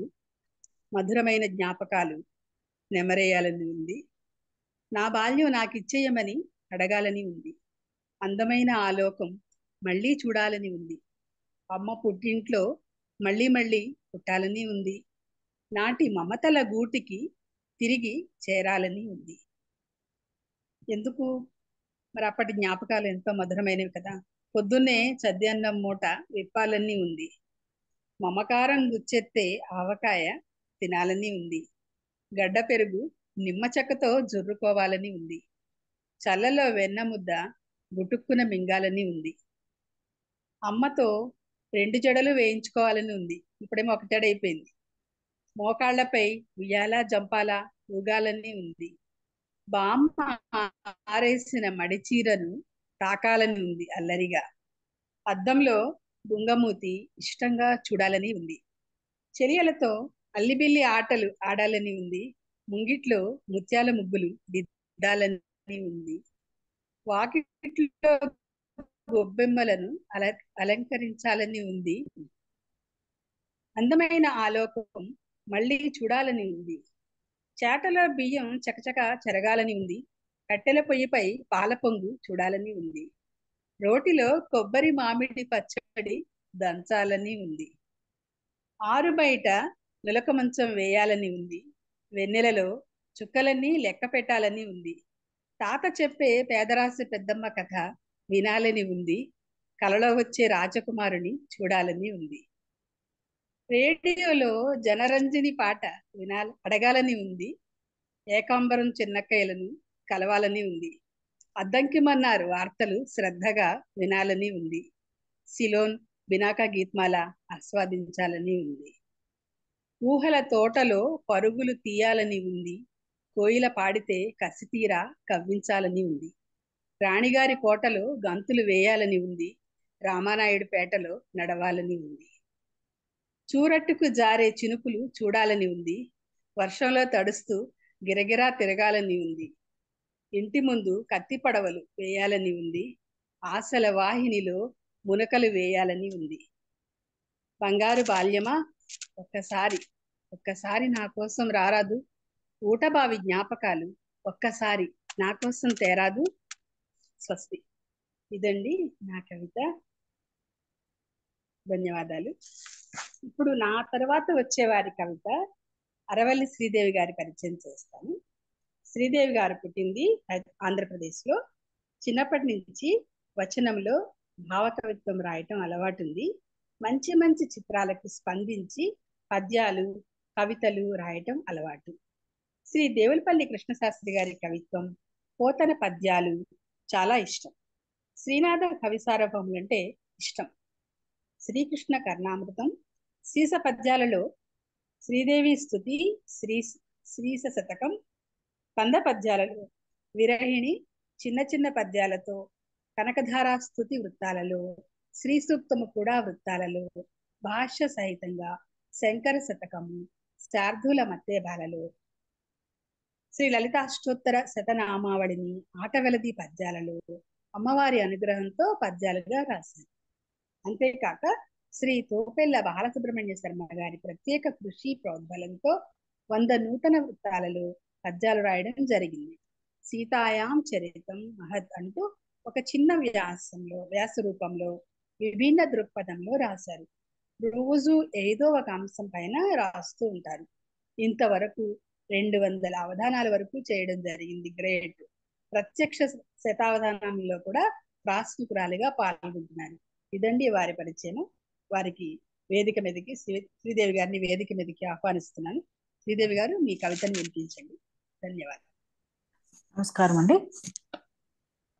చాలా బాగుంది. ఈ వేదికకి నన్ను ఆహ్వానించినందుకు నవీన్ చంద్ర గారికి కృతజ్ఞతలు చెప్తూ, వేదిక మీద ఉన్న అందరికీ, సభలో ఉన్న వారందరికీ, పెద్దలకి నమస్తులు చెప్తున్నాను. ఈ వేదికకి రావడం నేను ఇదే మొదటిసారి. నా పరిచయం మీరు చాలా బాగా చేశారు. దానికంటే ముందర మీరు చెప్పిన బాల్యం చాలా బాగుంది. బంగారు బాల్యం. బాల్యం అనేది అందరికీ బంగారు బాల్యం, అది తిరిగి రానది. వృద్ధాప్యం వచ్చేస్తోంది కానీ బంగారు బాల్యం తిరిగి రాదు. చిన్న చిన్న చిన్న చిన్న ఆశలు. అమ్మని ఏదో అడగాలని, నాన్నమ్మ మామూలు రాదు ఇది చేసిన బట్టల్ని అందుకోవడం, ముట్టుని వాళ్ళని ఏడిపించడం, వద్దే ముట్టుకోక అంటే వెళ్ళి వెళ్ళి వాళ్ళని ముట్టుకోవడం, అన్ని ఎంత ఉయ్యాల్లో కూడా ఏంటి చాలా బాగా చెప్పారు. అసలు బాల్యంలో మనం చేయని అల్లరి ఉండదు. ఆ అల్లరంతా మీరు చెప్పారు. ఎంత బాగుందంటే చాలా బాగుంది. మళ్ళీ బాల్యం వస్తుందా మనకి? రాదు. చాలా బాగా చెప్పారు. ధన్యవాదాలు. ధన్యవాదములండి. ఇప్పుడు అయ్యా నవీన్ చంద్ర గారు, నేను ఇప్పుడు పద్యాలు చదవనా నా కవిత చదవనా అండి? నేను రాసింది ఏమిటంటే యాదగిరి నరసింహస్వామి గారి మీద పద్యాలు చదువుతున్నారు. తర్వాత మీకు టైం ఉంటే మీ కవితలు కూడా చదవండి. ఓకే సరే సరే సరేనండి. ఓకే అండి. చదువుతాను. శ్రీ యాదాద్రి లక్ష్మీ నరసింహస్వామి కవితా సంకలనము సీసమాలిక. యాద మహర్షి తానాదరముగ కోర, యాద మహర్షి తానాదరముగ కోర, యాదాద్రి నివసించు నాది పురుష. స్తంభమందుదయించి దానవేంద్రుని దృంచి, స్తంభమందుదయించి దానవేంద్రుని దృంచి, కరుణతో ప్రహ్లాదు గాచినావు. జ్యోతిర్మయపు రూపు భీతులన్ పోద్రోల, జ్యోతిర్మయపు రూపు భీతులన్ పోద్రోల, కనపడనట్టి యోగ నరసింహ. గండ భేరుండమే గండములు తొలగించు, పక్షి రూపము తోడ పరిగినావు. దొరికితివి నీవు తండ్రి వైద్యుడువు నీవే, దొరికితివి నీవు తండ్రి వైద్యుడువు నీవే. నీదు నామమంత్ర జపము నిలుపుమయ్యా, 1000 కష్టాలనైనను వెరవకుండా, పుణ్యమో నీదు నామమున్ పొగుడుచుంది. ఇంకో పద్యము. షట్కోణమున నిలిచి షడ్రూపమూర్తివై, శిఖరమున నుండి వసించుదేవ. ఇక్కడ యాదాద్రి నరసింహుడు 5 రూపాయలు పంచరూపకంగా ఉన్నాడు అని చెప్తారు కదా. ఈ సీజన్లో ఆయన పంచరూపంలో అంటే 5 విధాలుగా ఎలా వెలిశాడని దీంట్లో వివరించా అనమాట. షట్కోణమున నిలిచి షడ్రూపమూర్తివై, శిఖరమునందు వసించుదేవ. యాదాద్రి నెలకొన్న ఆదిదేవుడనగా ఆదినారాయణ అని పిలిచెద. మహిత సాష్టాంగ నమస్కారముల చేసి ప్రస్తుతించెదనయ్య పలు విధముల. కోర్కిల దీర్చెడి కొంగు బంగారమా, కోర్కిల దీర్చెడి కొంగు బంగారమా, నిత్య కళ్యాణద సత్యమూర్తి. సూర్య శశినేత్ర నన్నేలు శుభమునిచ్చి, కష్టముల నిక బాపుమా కనికరించి. సూర్య శశినేత్ర నన్నేలు శుభములిచ్చి, కష్టముల నిక బాపుమా కనికరించి. భజన సేయుచునందు నాభావమందు, యాదగిరివాస నరసింహ యాదరించు. సకల విద్యల నేర్చి సభల నెగ్గిన గాని, అష్టాంగ యోగము అలవడినను. సకల విద్యల నేర్చి సభల నెగ్గిన గాని, అష్టాంగ యోగము అలవడినను. ఐశ్వర్యములనెంత ఐక్యమైనను గాని, దేహముండు వరకే మోహముండు. సంతసమందగా స్వర్గమేదైనను, భూలోకమే నాకు భోగమనును. నరసింహ నిన్ను గొల్చి నమ్మియుందునెప్పుడు, నరసింహ నిన్ను గొల్చి నమ్మియుందునెప్పుడు, నీ నామ భజన నేను విడను. ఉగ్రుడౌచును దోచగా ఉద్ధతిగను, దుష్ట సంహారమునరించు దుర్త దూర. ఉగ్రుడౌచును దోచగా ఉద్ధతిగను, దుష్ట సంహారమునరించు దురిత దూర.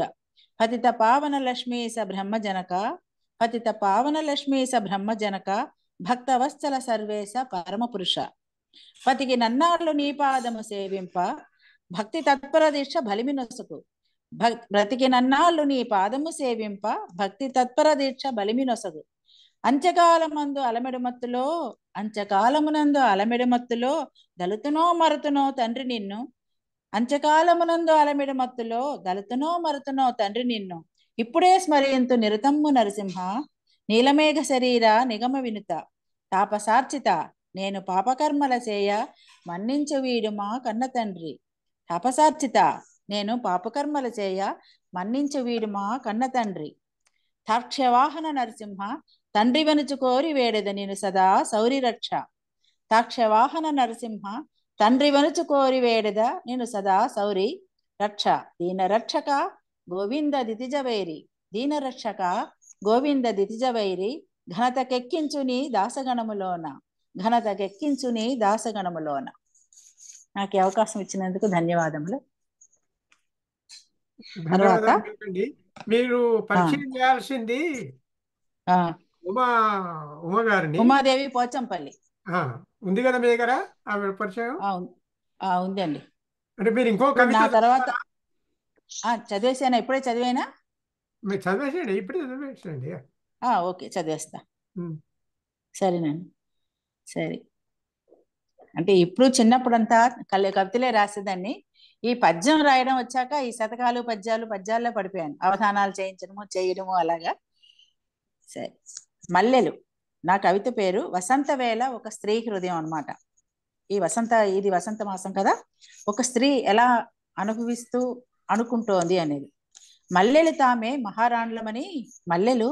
మహారాణులమని మనసును దోచేసి రాజ్యమేళ్తుంటే, వేపపూతల పరిమళం బాటలకు ఇరువైపులా నేలరాలి పల్లెటూర్లను తలపిస్తుంటే, పక్కనే ఉన్న మావికమ్మ పైన కోకిల తన కుహు రహములతో పలకరిస్తుంటే, గ్రక్కున పక్కన వాలిన గోరువంక ముద్దులాడుతుంటే ఆనందంతో వేప పూలన్నీ తలబూపుతూ జలజలారాని పూలవాలనే అక్షతలుగా తలపిస్తుంటే మరోపక్క విరగబుచ్చిన పారిజాతాలు పొగడపూలు ఆనందనాట్యాల హేళలతో బాటంతా అడుగుమోపనీనంతగా అడ్డం పడుతూ తమ సుగంధాలతో ఉక్కిరిబిక్కిరి చేస్తుంటే ఆ పూలని ఎక్కడ నలిగిపోతాయని జాగ్రత్తగా నడవాలని ప్రయత్నం చేస్తుంటే ఇదే అదనని మారుడు శరసంధాని అయి మనసును దాడి చేసేస్తుంటే ఆ వసంత ఋతువు తన అందాలతో ఇలానే సందడించాలని ఉండిపోవాలని ముచ్చటపడింది మనస్సు.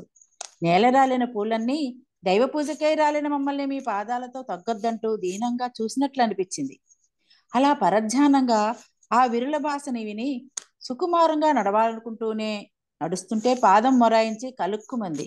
అబ్బా నొప్పి, ఓ వైపు నొప్పి అడుగు పడనీయదు, మరోవైపు పూల మనోభావం. దేవపూజకై వేచి ఉన్న ఆ విరుల వైభవం కన్నా పాదం చేసే నొప్పి ఎక్కువ కాదనిపించింది.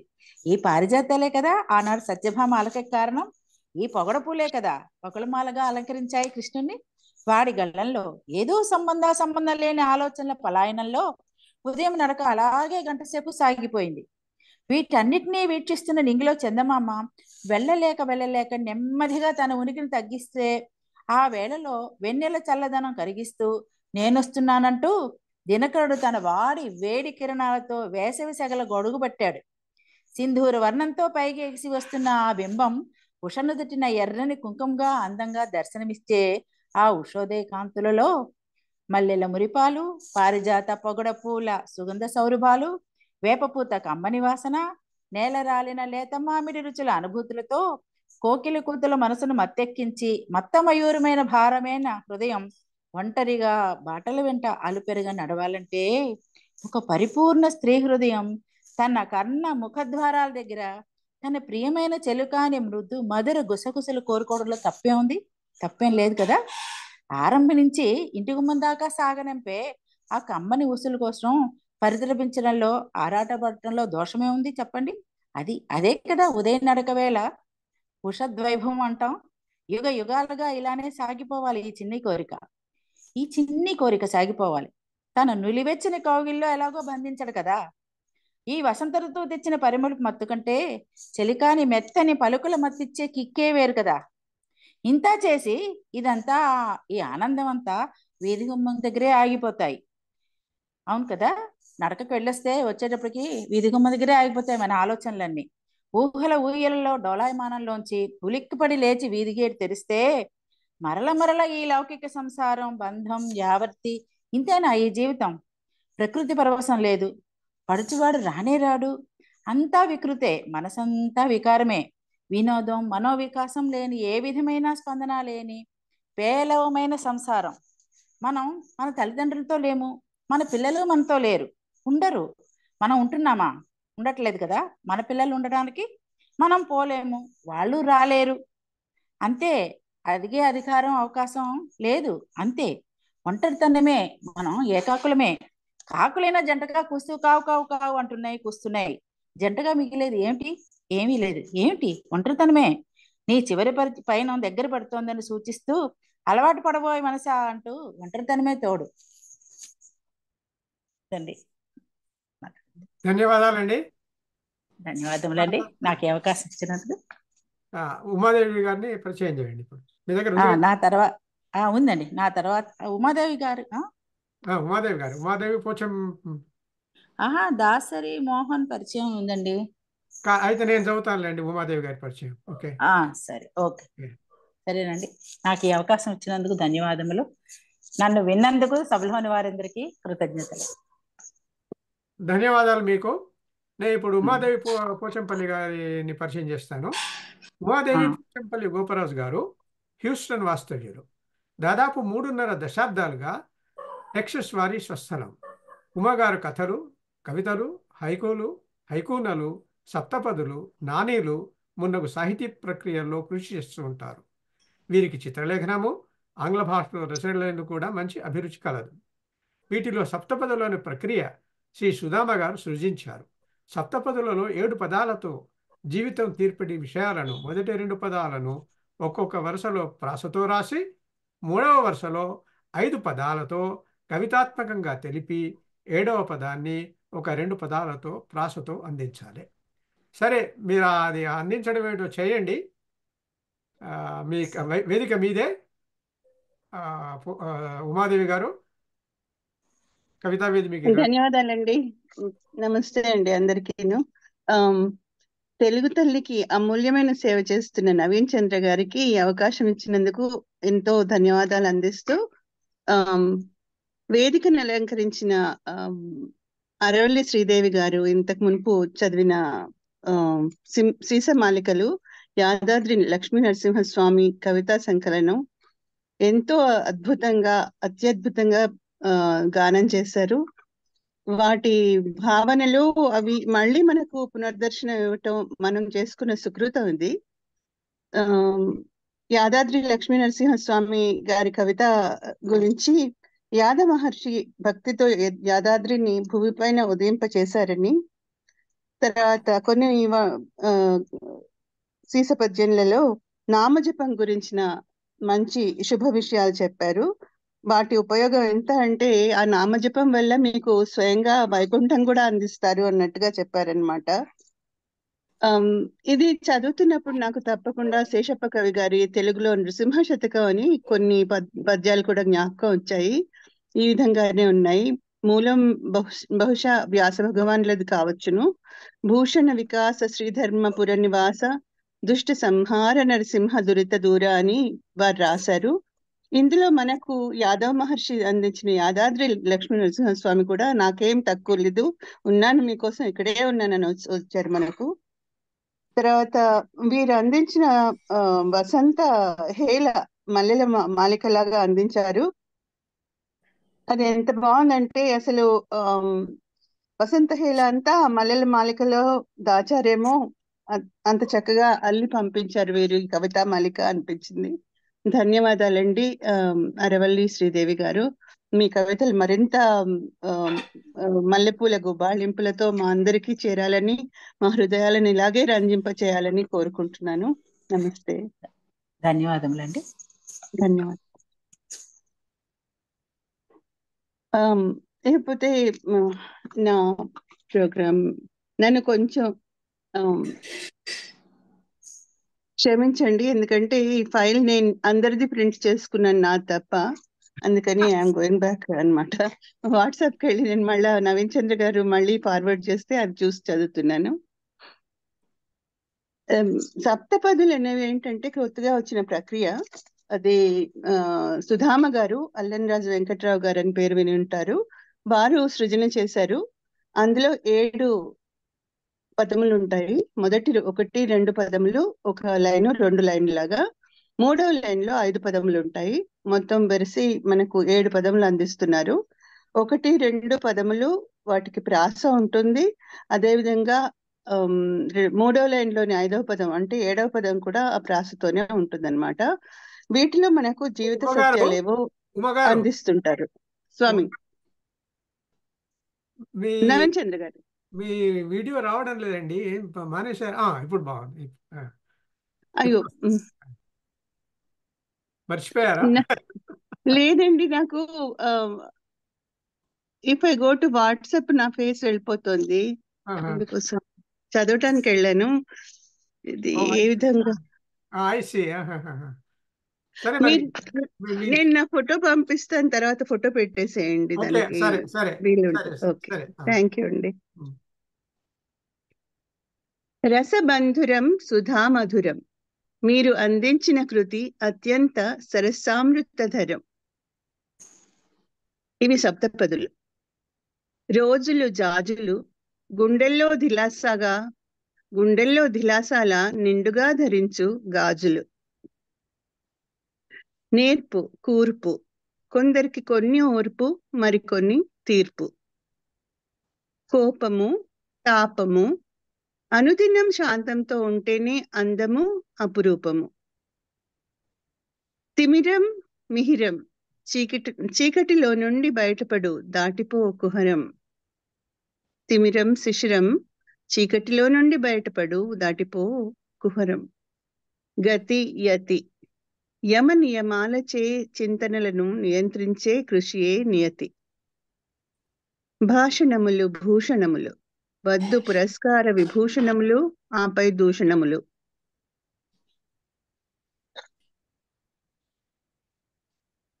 ఒక చిన్న గీతిక ఇప్పుడు.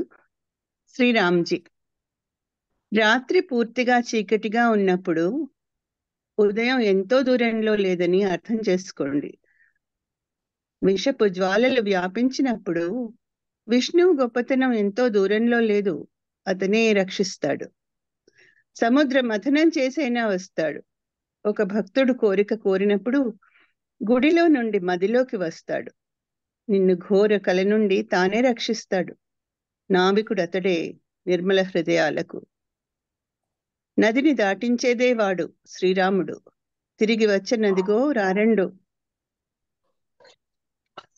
ఉమాదేవి, పోచంపల్లి గోపరాజు. Sign off. ధన్యవాదాలు ఉమా గారు. మీ రెండు చదివారు. ఇప్పుడు మీ తర్వాత వచ్చే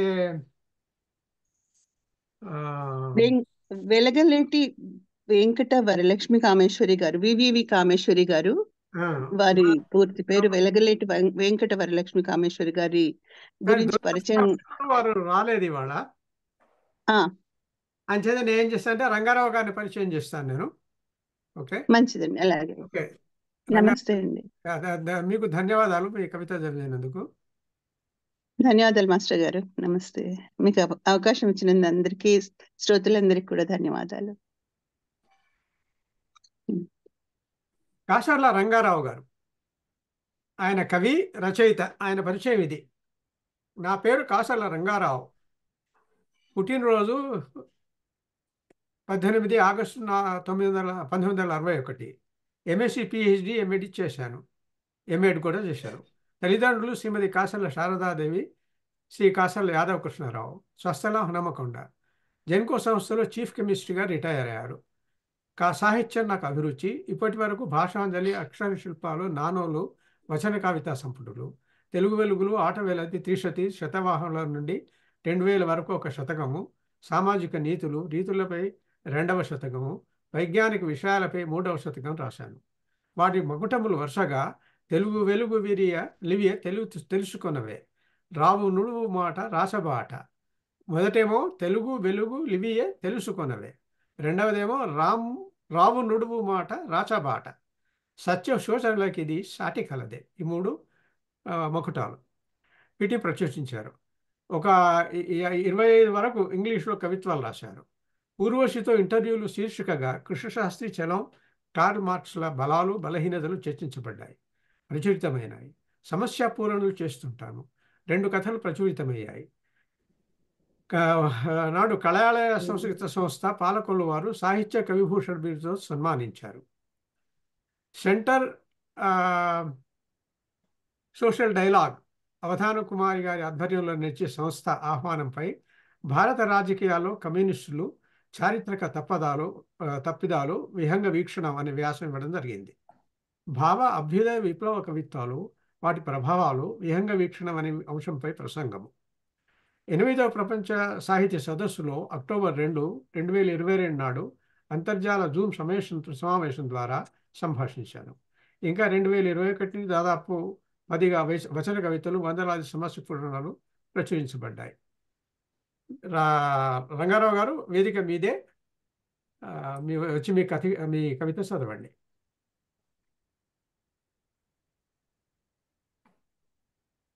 రంగారావు గారు.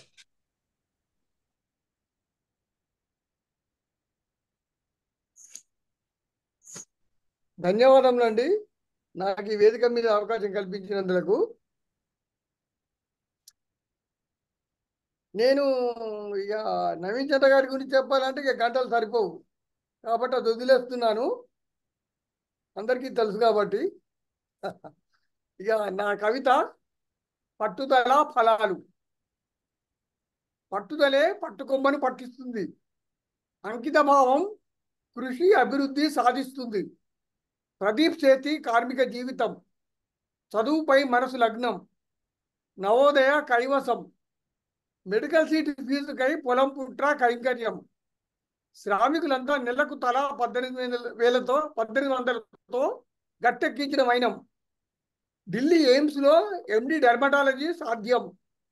సహజాయి హరికా బన్సాల్తో ప్రేమ వివాహం. బట్టతలకు నమ్మకమైన 98% జుట్టు మార్పిడి. అంతర్జాతీయ గుర్తింపుతో యూజెనిక్స్గా ఒరిపిడి.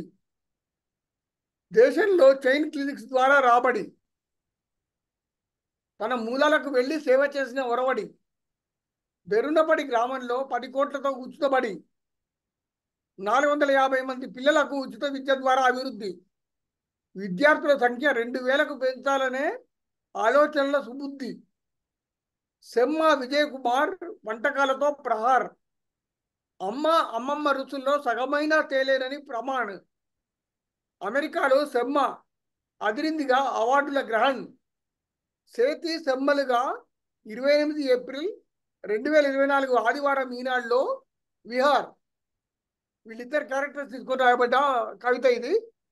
నా తర్వాత వచ్చే కవయిత్రి డాక్టర్ అమరవాది నీరజ గారి పరిచయం. డాక్టర్ అమరవాది నీరజ గారు హైదరాబాద్ సెంట్రల్ యూనివర్సిటీలో తులనాత్మక పరిశీలన చేశారు. ప్రతిభ ఇమాజినేషన్ అనే దాని మీద తులనాత్మక పరిశీలన చేశారు. వీరు డిగ్రీ చదివేటప్పటి నుండే కథలు కవితలు రాస్తున్నారు. కొన్ని కథలకు బహుమతులు కూడా వచ్చాయి. వీరు రాసిన పల్లవి లాంటి కథలు కొన్ని కథల సంపుటిని 2021లో వెలువరించారు. బాల సాహిత్యంపై చాలా మక్కువ వీరికి. కథలు గేయాలు రాస్తారు బాల మీద. తేనె చిరుకులు, చిరు కానుక, 7 రంగుల జెండా కథల సంపుట్లను వెలువరించారు. బాలగోకులం వారు బాలప్రియ బిరుదుతో సత్కరించారు వీరిని. అంగలకుజుటి సుందరాచారి గారి స్మారక జాతీయ పురస్కారాన్ని పొందారు. వారికి ఇదే ఆహ్వానం. అమరవాది నీరజ గారు. నమస్కారం అండి. నవీన్ చంద్ర గారికి, తోటి రచయిత్రులకి అందరికీ నమస్కారం. ఇప్పుడు మనం విన్న పట్టుదల ఫలాలు. నాకు ఆయన ముందు నుంచే పరిచయం. యాక్చువల్గా సొంత లాభం కొంత మానుకొని పొరుగు వారికి తోడుపడవే అనే ఒక చిన్న సూక్తితో ఆయన చదివిందంతా మనకి వార్తలు అందించినట్టుగా ఉన్నా కానీ ఈ రోజు ఎన్నో విజయాలకి దానికి మూలమైన దాన్ని చెప్పారు. ఏది అసాధ్యం అనుకుంటూ ఉంటాం కదా. ఒక కార్మికుడైన వ్యక్తి మెడికల్ సీట్ సాధించడం అనేది ఒకటి మేధోపరంగా చూస్తాం, ఒకటి ఆర్థిక పరంగా చూస్తాం. అవన్నీ సాధిస్తున్నారు వాళ్ళు. అలానే సంఘ సేవ చేస్తున్న పెమ్మ విజయ్ కుమార్ ఒకళ్ళు అన్నదానం కావచ్చు, ఒకటి వైద్య పరంగా కావచ్చు, ఇంకోటి రికార్డుల పరంగా కావచ్చు, రకరకాలుగా ఎలా సాధిస్తున్నారు.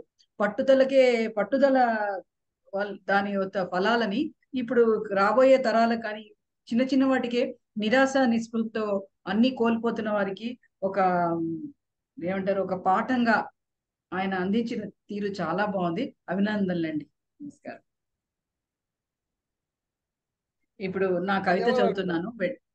నమస్కారం. నేను ఇప్పుడు నా కవిత చదువుతున్నా వెంటాడుతున్న ప్రశ్న. ఈ వెంటాడుతున్న ప్రశ్న ఈ కవిత నాది చాలా వరకు నా స్వీయ అనుభవంలోంచి చాలా పరిశీలించి నేను రాసింది. వెంటాడుతున్న ప్రశ్న. ప్రతి చోట నాకు ఎదురయ్యే ప్రశ్న సహనానికి పరీక్షలాగా. ఎంత కఠిన సమయాల్లోనైనా ఒక అక్షరం కూడా తారుమారు కాని ప్రశ్న. ఎంతటి కఠిన సమయాల్లోనూ ఒక అక్షరం కూడా తారుమారు కాని ప్రశ్న. సభలో సమావేశంలో పరిచయం లేకపోయినా అడిగే ప్రశ్న. సభలో సమావేశంలో పరిచయం లేకపోయినా అడిగే ప్రశ్న. నా విద్యార్హతలు పెరిగినా ప్రశ్నించే స్థాయిలో మార్పు లేదు. ఒక్క ప్రశ్న కూడా మారడం లేదు. నా విద్యార్హతలు పెరిగినా ప్రశ్నించే స్థాయిలో మార్పు లేదు. అలాగే ప్రశ్న కూడా మారడం లేదు. కుల మతాల ఐక్యతారాగం ఈ ప్రశ్నలోనే కనిపిస్తుంది. కుల మతాల ఐక్యతారాగం ఈ ప్రశ్నలోనే కనిపిస్తుంది. ఎల్లలు దాటిన లిపి లేని భాషలో సైతం బలంగా వినిపిస్తున్న ప్రశ్న. ఎల్లలు దాటిన లిపి లేని భాషలో సైతం బలంగా వినిపిస్తున్న ప్రశ్న. జాతీయ వేదికైనా అంతర్జాతీయ వేదికైనా అదే ప్రశ్న ఎదురవుతోంది. జాతీయ వేదికైనా అంతర్జాతీయ వేదికైనా అదే ప్రశ్న ఎదురవుతోంది. ముళ్ళ కిరీటం లాంటి ప్రశ్న. నా ఉనికిని విస్మరిస్తూ అడిగే ప్రశ్న. నేను కుంచుకుపోయే ప్రశ్న. ముళ్ళ కిరీటం లాంటి ప్రశ్న. నా ఉనికిని విస్మరిస్తూ అడిగే ప్రశ్న. నేను కుంచుకుపోయే ప్రశ్న. ఆ ప్రశ్నలు: మీ నాన్న ఎవరు? మీ భర్త ఏం చేస్తాడు? పిల్లలెందరూ? ఇవి మా అన్నను అడగని ప్రశ్నలు, మా తమ్ముడిని ప్రశ్నించని ప్రశ్నలు, అక్క చెల్లెమ్మలకి ప్రత్యేకం. ఇవి మా అన్నను అడగరు, మా తమ్ముడిని అడగరు, అక్క చెల్లెమ్మలే అడుగుతారు. ఏమని? మీ నాన్న ఎవరు, నీ తల్లి భర్త ఏం చేస్తాడు, పిల్లలు ఎంతమంది? ఓకే, ధన్యవాదాలు. ఇప్పుడు నా తర్వాత వచ్చే బులుసు గోపాలకృష్ణ గారు. ఆయన చెన్నైలో జన్మించారు. పిహెచ్డి మాలిక్యులర్ బయోఫిజిక్స్ లో చేశారు. బెంగళూరులోని విజ్ఞాన కేంద్రంలో సైంటిస్ట్ గా పనిచేశారు. వీరి అభిరుచులు భాషా సాహిత్య పఠనం. అయితే ఆయనకి చాలా భాషలు వచ్చు. ఆ భాషల్లో ఆంగ్లం, తమిళం, తెలుగు, వంగ భాషల్లో ఆయనకి ప్రావీణ్యం ఉంది. కవితలు కూడా రాశారు. సంఘ సేవ కూడా ఆయనకి చాలా ఒక ఏంటి పుట్టుకతో కొన్ని కొన్ని లక్షణాలు వస్తాయి కదా, ఆయనకి భాషా సాహిత్యాలు, సంఘ సేవ అలా వచ్చాయి. ఆ అన్నగారి ప్రోత్సాహంతో ఈ మధ్య కాలంలో అంటే గత 2-3 ఏళ్లుగా మళ్ళీలో తెలుగులో వచన కవితలు రాస్తున్నారట. ఇప్పటి వరకు 330 దాకా పంచపదులు, పంచాక్షరి పంచపదులు కవితలు రాశారు. ఇంకా రాస్తూనే ఉన్నారు. ఇప్పుడు ఆయన వేదిక మీద ఆహ్వానిస్తున్నాను. నమస్కారం అండి, బులుసు గోపాలకృష్ణ గారు. నమస్కారం అండి. కవితా వేదిక 27వ సమావేశంలో పాల్గొంటున్న సరస్వతి కటాక్షులైన కవులు, కవయిత్రులందరికీ సాదర వందనాలు. ముందుగా నన్ను పరిచయం చేసిన డాక్టర్ అమరవాది నీరజ గారికి, తర్వాత సహృదయంతో ఆహ్వానించిన వ్యవస్థాపక నిర్వాహకులు డాక్టర్ నవీన చంద్ర నెల్లిట్ల గారికి ధన్యవాదాలు, అభినందన. మొదట డాక్టర్ నీరజ అమరవాది గారి కవితకి నా స్పందన. డాక్టర్ నీరజ గారు వెంటాడుతున్న ప్రశ్న శీర్షికతో చదివిన కవితలో పురుషాధిక్య సమాజంలోని ఒక స్త్రీ మనస్సులో నుండే ఆవేదనను ప్రతీకాత్మకంగా ఆలోచించేలాగా అభివ్యక్తీకరించి చెప్పారు. మహిళలను స్టీరియోటైప్ చేయొద్దు అని చెప్పకుండానే చెప్పారు. సమయం, సందర్భం, విద్యార్హత, స్థితిగతులు వేటికి సంబంధం లేకుండా అవే ప్రశ్నలను వనితలను ఒక గడిలో పెట్టి అడుగుతున్నట్లు వెంటాడుతోంది అన్నట్లు ఆవిడ చెప్పారు. ముళ్ళ కిరీటం లాంటి ప్రశ్న, నా ఉనికిని విస్మరిస్తూ అడిగే ప్రశ్న, నేను కుంచుకుపోయే ప్రశ్న అన్న పంక్తులు నన్ను ఆకట్టుకున్నాయి. ఓ మంచి కవిత రాసి చదివినందుకు డాక్టర్ నీరజ గారికి అభినందనలు, ధన్యవాదాలు. ధన్యవాదాలండి. Thank you. ఇప్పుడు నా కవిత శీర్షిక కవి హృదయానికి ఎల్లలు లేవు. ఆకాశానికి అంచులు లేవు, అర్క ప్రభకి పరిధులు లేవు, సమయానికి సంఖ్యలు లేవు, వెన్నెలకి వెతలే లేవు. కవి హృదయానికి ఎల్లలు లేవు, భావానికి బంధం లేదు, విద్యార్జనకు వర్జ్యం లేదు, ధర్మానికి దరిద్రం లేదు, ఆలోచనలకి అవధులు లేవు, ఆప్యాయతకి అంచనాలు లేవు. ఇటీవలి రోజుల్లో అసహనానికి అంతులు లేవు, స్వార్థానికి అంచులు లేవు, లోభానికి లోపాలు లేవు, లాభాలకి హద్దులు లేవు, పాపాలకి పరిష్కృతి లేదు, యుద్ధ యాగాలకి అశ్వం లేదు, మారణ హోమాలకి మతలబులు లేవు. అందుకేనేమో అంచులు లేని ఆకాశంలో వెన్నెల జలతార రెక్కల శాంతి విహంగాలు కొన్ని వాలడానికి వీలైన ప్రదేశం వెతుకుతున్నాయి. చెట్లు లేని ఎడారిలో కలువ కొలను అంచున గున్న మామిడి చెట్టు కోసం ఆశతో. ధన్యవాదాలండి. తర్వాత ధన్యవాదాలండి. నా చంద్రకళ గారు శ్రీమతి చంద్రకళ గారు రావడం లేదండి. సో నేనేం చేశానంటే వరిగొండ కాంతారావు గారిని పరిచయం చేస్తాను. ఆయన అసౌకర్యానికి చాలా చింతిస్తున్నాం. నేను ఇప్పుడు వరిగొండ కాంతారావు గారిని పరిచయం చేస్తాను. వరిగొండ కాంతారావు గారు వీరు ప్రస్తుతం కార్యదర్శి అరబిందో సొసైటీ, హనుమకొండలో ఉన్నటువంటి అరబిందో సొసైటీ కార్యదర్శిగా ఉన్నారు. వీరు తెలుగు, హిందీ, ఇంగ్లీష్ భాషలో కవిత్వం రచిస్తుంటారు. వచన కవిత, గేయ కవిత, గేయ శతకము, మకుట సహిత గేయాళి ప్రక్రియలో రచనలు చేశారు. డాక్టర్ కొల్లారం ప్రకాశరావు శర్మ గారి వద్ద పద్య రచన నేర్చుకుంటున్నాను. కథానికలు, నవలలు, నాటికలు, సాహిత్య వ్యాసాలు రచించి ఉన్నారు. వీరు రాసిన నవలకి క్యాష్ బహుమతి వచ్చింది, 10,000 రూపాయలు. తర్వాత వీరికి అభినవ కాళోజీ, కాకతీయ కవిరాజు, ఖగోళ సరస్వతి, ప్రవచన సార్వభౌమ అనేటువంటి బిరుదులు లభించినవి. వీరు మన కవితా వేదిక రావడం నాకు చాలా సంతోషంగా ఉంది. వీరిని పరిచయం చేయడం ఇంకా చాలా సంతోషంగా ఉంది. కాంతారావు గారు, కవితా వేదిక మీదే, వచ్చి మీ కవిత చదవండి.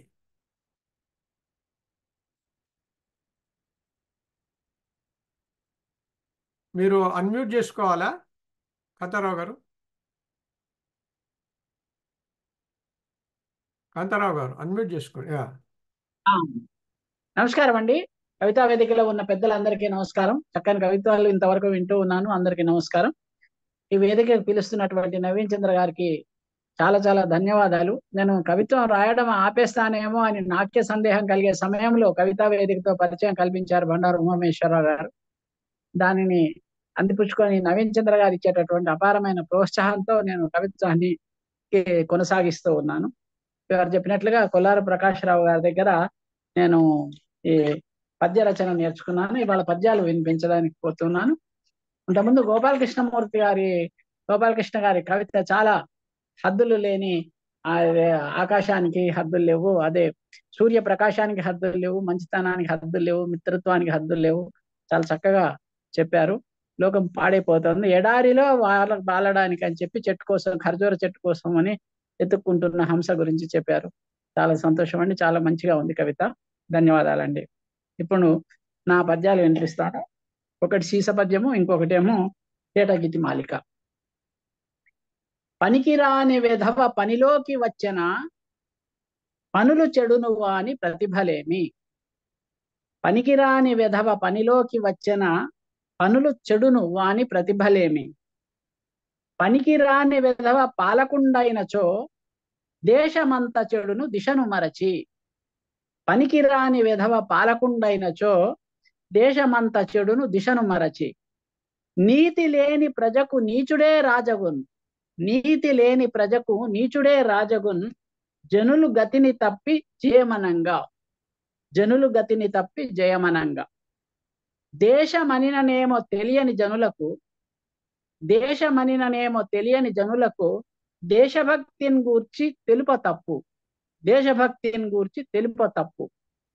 ఇనుప ముక్కకున్ పసడికి నించుకేని భేదమరేని జనులుండు విపణిలోన మూర్ఖ జనులదే రాజ్యము ముదము మీరా. మూర్ఖ జనులదే రాజ్యము ముదము మీరా. ఎన్ని కలలున్న ఫలమేమి ఎన్ని కలివి. ఎన్ని కలలున్న ఫలమేమి ఎన్ని కలివి. బ్రిటిషు వారితో పోరిన వీరులెల్లా. ఇప్పుడు తేటగీతి మాలికండి. బ్రిటిషు వారితో పోరిన వీరులెల్లా ఇళ్ళు వాకిళ్ళు ప్రాణములు తృణములంచు. బ్రిటిషు వారితో పోరిన వీరులెల్లా ఇళ్ళు వాకిళ్ళు ప్రాణములు తృణములంచు. వదిలిపెట్టిరి భరతాంబ పదములకడ. వదిలిపెట్టిరి భరతాంబ పదములకడ బాధపడరైరి క్షణమైన వైరి ఎదుట. వాని సత్వపు సంఖ్యళ్ళు బద్దలయ్యే కాలగతిలోన హీనతన్ క్రౌర్యముదవ. దేశమమ్మెడు దుష్టులే ధీరులవగా కుములుచున్నది భారతి గుండెలవియా. దేశమమ్మెడు దుష్టులే ధీరులవగా కుములుచున్నది భారతి గుండెలవియా. ధన్యవాదాలండి. ఇప్పుడు నా తర్వాత కవిత్వానికి చదవడానికి వస్తున్న వారు సువర్ణ విజయలక్ష్మి గారు. వారి పరిచయం కాహ్న వాకీ కథలు తెలుగు తల్లి కన్నడ పత్రికలో జనవరి 2022 నుంచి 2022 నుండి ప్రతి నెల ప్రచురింపబడుతూ వస్తున్నాయి ఆ తెలుగు తల్లి కన్నడ పత్రికలో. తర్వాత కొత్త పాతల మేలు కలయిక సంకలనం కథావేదిక సంకలనమే కవితా వేదిక సంకలనం. ఈ సంకలనంలో కవిత 2022లో ప్రచురింపబడింది. తూర్పు నుంచి పడమరకు సంకలనం కథ 2023లో ప్రచురింపబడింది.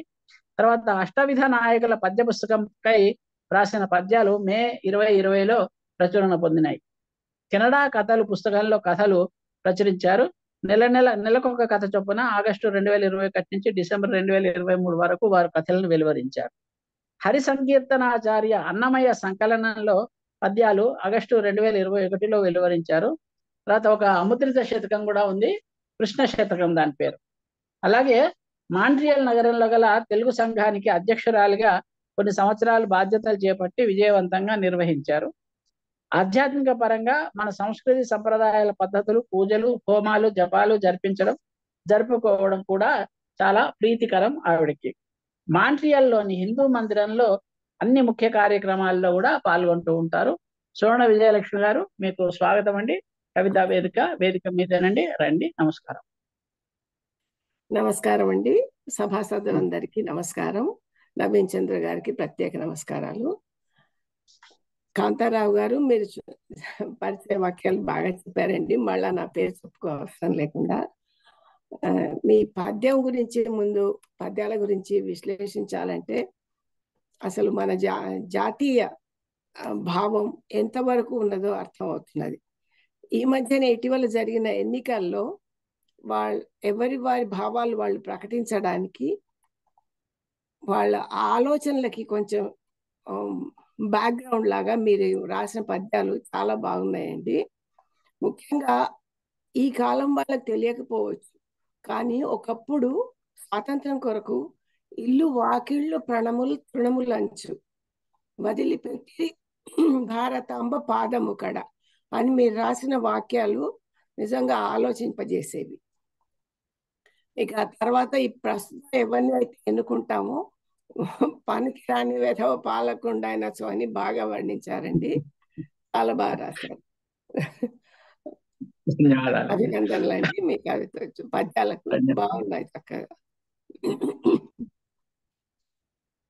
ఇప్పుడు నేను చదివే కవిత కొంచెం క్షమించండి, గొంతు ఎప్పుడు ప్రాబ్లం ఇస్తూ ఉంటుంది. నేను చదివే కవిత పేరు గర్భగుడి నెలవు.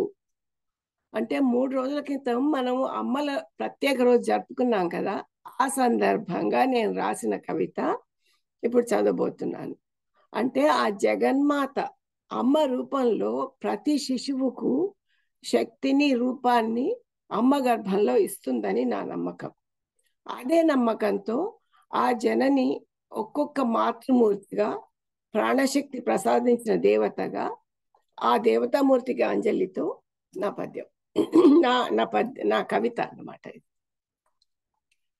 అణువు అణువున అధిక శక్తిని అందజేసిన జననివి, కణము కణమున కాంతి నింపిన తేజభరితవు తల్లివి, మాతృమూర్తిగా మూల శక్తిని పంచి ఇచ్చిన మాతవు, జీవి రూపము సంతరించగా తోడుపడిన జన్మదాతవు, పోషకములకు ప్రాపుగూర్చి ప్రాణమిచ్చిన ప్రసువువు, గర్భగుడిలో మోసి పెంచిన ప్రేమమూర్తివి శుశ్రువు. ఇవన్నీ చివరి రాసిన పదాలన్నీ తల్లికి పర్యాయ పదాలు, అమ్మకు అన్నమాట. ఇక తర్వాత భాగం ఒక్కొక్క నెలలో తల్లి గర్భంలో ఉన్నప్పుడు ఎలా శిశువు వృద్ధి చెందుతుంది, అమ్మవారు ఎలా తోడ్పడుతుంది అనే భావంతో అన్నమాట. డాకినీ దేవిగా విశుద్ధి చక్రమున ప్రథమ మాసమందు పిండ వృద్ధి, త్వక్స్థ స్వరూపిణి పాలపాయస మునుగుని చర్మమును సరిగూర్చు నంబమాత, అనాహత చక్ర రాకిని దేవత శ్యామవర్ణంబుతో కోమలాంగి, స్నిగ్ధాన్న ప్రీతగా 2వ నెలలోన సమృద్ధిగా నిచ్చు రక్తపుష్టి, మణిపూర చక్రాన లాకిని మాతగా గుడాన్న నైవేద్యం అతి ప్రీతిగా, 3వ నెలలోన గర్భస్థ శిశువుకు మాంస వృద్ధి చేయు మహాశక్తి,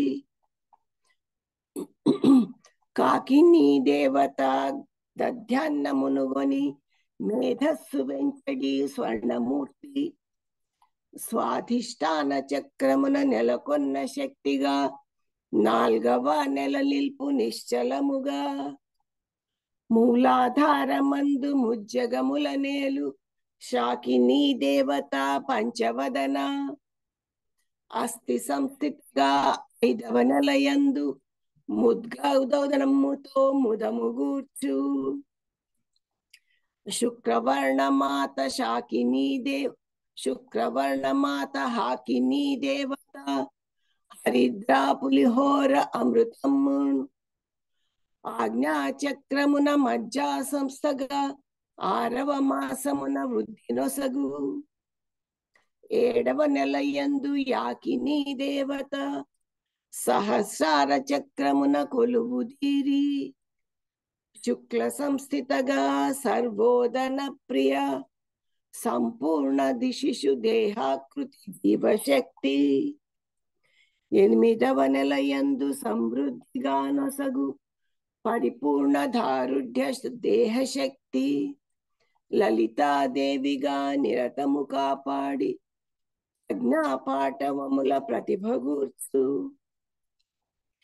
క్షీరాన్న ప్రసాదము ప్రీతిగా చేకొని ఆయురారోగ్యముల నమ్మగూర్చు ఆరాధ్య దైవమై ఆపదల దొలగించు ఆదిశక్తికి వేళ ప్రణతులమ్మ ఆదిశక్తికి వేళ ప్రణతులివే. ఇది నా కవిత ఈరోజు. ఇక నా తర్వాత వచ్చేవారి పరిచయం డాక్టర్ భండారు ఉమామహేశ్వర గారు.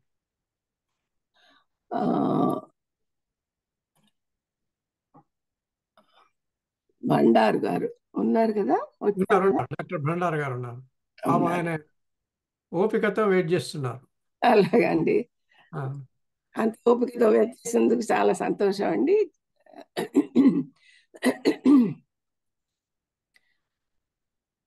వీరికి పాఠశాల రోజుల నుంచి సాహిత్యం అన్న లలిత కళలన్న అభిమానం, నాటక రంగం చిత్రలేఖనం అంటే ప్రత్యేక అభిమానం. అనేక సాంఘిక నాటకాలు, జానపద నృత్య నాటికలు రాశారు. 1500కు పైగా కవితలు వివిధ దిన వార మాస పత్రికల్లో ప్రచురితమైనాయి. అనేక కవితా సంచికలు కూడా వెలువరించారు. టీవీ ధారావాహికలకు సంభాషణలు సమకూర్చి పాటలు కూడా రాశారు. ఆకాశవాణిలో 15 వారాలు కాళిదాసు నుంచి కాళోజీ దాకా శీర్షికన సాహిత్య కబుర్లు వినిపించారు. పిల్లల వ్యాధుల గురించి, వృద్ధుల వ్యాధుల గురించి ఆకాశవాణిలో ప్రసంగాలు కూడా చేశారు. 10 సంవత్సరాలు ఆంధ్రప్రదేశ్, తెలంగాణ రాష్ట్ర రంగస్థల కళాకారులకు అధ్యక్షుడిగా ఉంటూ ప్రతి సంవత్సరం రాష్ట్ర స్థాయి నాటక పరిషత్తు నిర్వహించారు. వీరు వేసిన 5 వర్ణ చిత్రాలు అమెరికాలోని అంతర్జాతీయ చిత్రకళా ప్రదర్శనలో ప్రదర్శింపబడినాయి. హాస్యం వారికి అభిమాన రసం. భండారు గారు, స్వాగతం.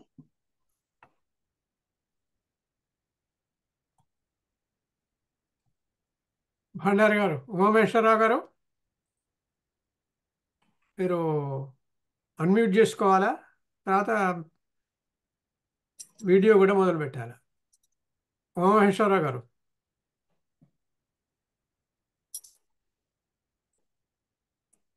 ఉమామహేశ్వరరావు గారు,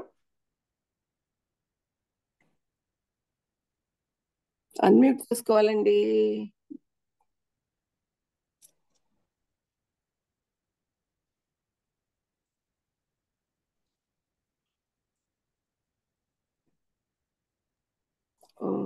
ఉన్నారా లేకపోతే? వినపడుతుందండి? వినపడుతుంది. వినపడుతున్నదా? చెప్పండి. వినపడుతున్నానా? వీడియో కూడా పెట్టుకుంటే బాగుంటుంది. వీడియో ఎట్లా స్టార్ట్ చేయాలో తెలియట్లేదు దీంట్లో. Done speaking. ఓకే, మాట్లాడండి.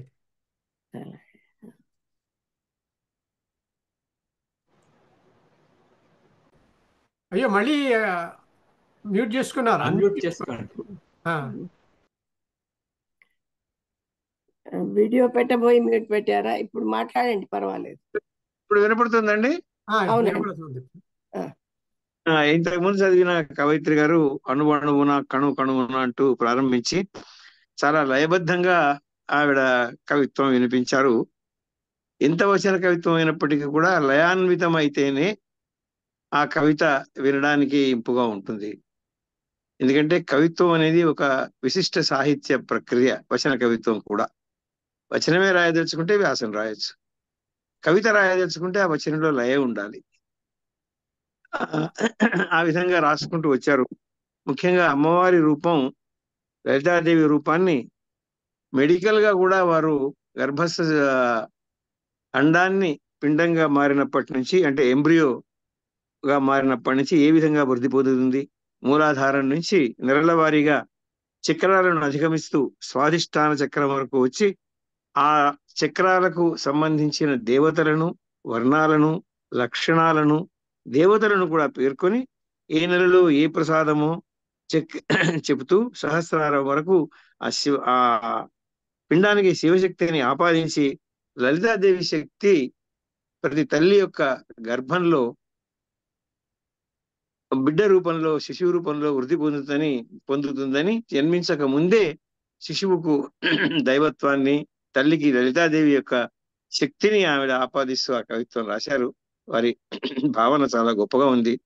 బసవేశ్వరుడు కూడా ఆనాడు తల్లి మాదాంబ గర్భంలో 3 ఏళ్ళు శివ పూజ చేసుకుంటూ శివుణ్ణే, ఆ పరంజ్యోతిని శివుడిగా భావిస్తూ అక్కడే మానసికంగా పూజ చేస్తూ నైవేద్యం పెడుతూ ఆమె గర్భంలో 3 సంవత్సరాలు ఉంటాడు బసవేశ్వరుడు.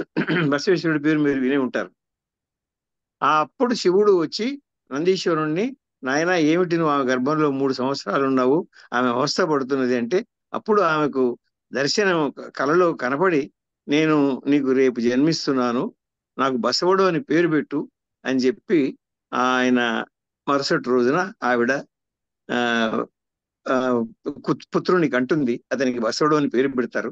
ఎందుకు చెప్పానంటే ఇది మనకు చాలా కాలం నుంచి, చరిత్ర కాలం నుంచి, పాల్కురికి సమన్ రాసినటువంటి కథల్లో నుంచి కూడా ఈ గర్భస్థ శిశువు దైవ సమానంగా పెరగడం అన్నది మన రచనల్లో ఉన్నది, మన సంప్రదాయంలో ఉన్నది, మన సాహిత్యంలో కూడా ఉన్నది. అట్లాగే అభిమన్యుడు కూడా ఉత్తర గర్భంలో పద్మవ్యూహంలోకి ప్రవేశించడం విన్నాడు. ఆ పరీక్షిత్తు అవన్నీ చూస్తూ ఉన్నందువల్ల ఆయనకు పరీక్షిత్తు అనే పేరు కూడా వచ్చింది. కాబట్టి వాటన్నిటినీ అనుసంధానం చేసుకునే పద్ధతిలో ఇది ఒక వింత కాదు, ఇది మనకు సర్వసామాన్యమే అంటూ మన సాంప్రదాయంలో వారు చక్కగా నిరూపించారు. నా పరిచయం కూడా చేశారు. వారు చెప్పినంత ఘనమైన పరిచయం ఏమి కాదు, అయినా వారికి నా ధన్యవాదాలు తెలుపుతున్నాను. ముఖ్యంగా శ్రీ నవీన్ చంద్ర. ధన్యవాదాలండి, చాలా చక్కగా విశ్లేషణ చేశారు. నాకు ఆనందంగా అనిపించింది, మీరు ఒక్కొక్క అంశం తీసుకుని ఎంత బాగా వివరించారు. అది కాక బసవన్న గురించి మాట్లాడడం, ఈ మధ్యనే కిందటి వారమే బసవ జయంతి కూడా జరిగింది. ఆ సందర్భం కూడా చాలా సంతోషం ఆ విషయం ప్రస్తావించడం. బసవ ఇక్కడ పాలకుర్తి సోమనాథుడు పుట్టి పెరిగినటువంటి ప్రదేశం పాలకుర్తిలో ఈ మధ్యనే మీరు చెప్పిన బసవ జయంతి చేస్తే అక్కడికి నన్ను ముఖ్య అతిథిగా పిలిస్తే ఆ రోజు నేను పాలకుర్తి సోమన గురించి, బసవేశ్వరుడి గురించి ప్రసంగం చేసి వచ్చాను.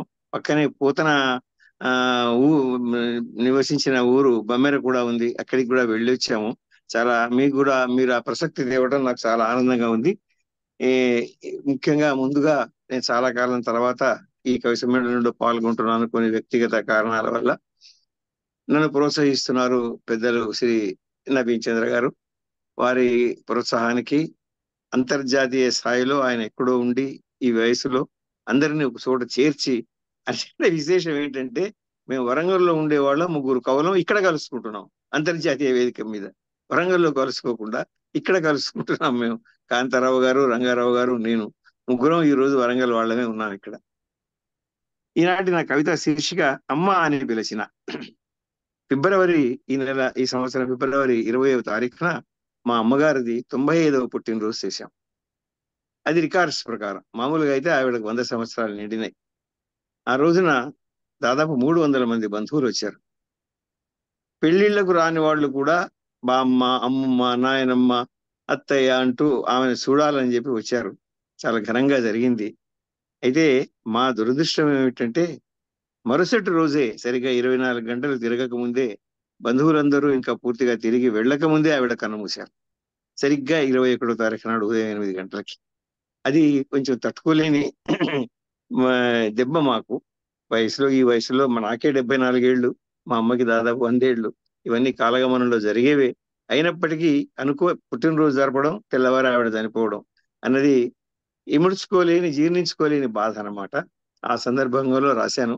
ఆవిడ నన్ను బాబు అని పిలుస్తుంది. మా ఇంట్లో వాళ్ళు నన్ను బాబు అంటారు. అమ్మ అని పిలిచిన సప్తద్వీప వసుంధర, క్షమయాధరిత్రి విశ్వంభర, మాతృమూర్తి మహిమాన్విత, పవిత్ర చారిత్రి ఇలదేవత.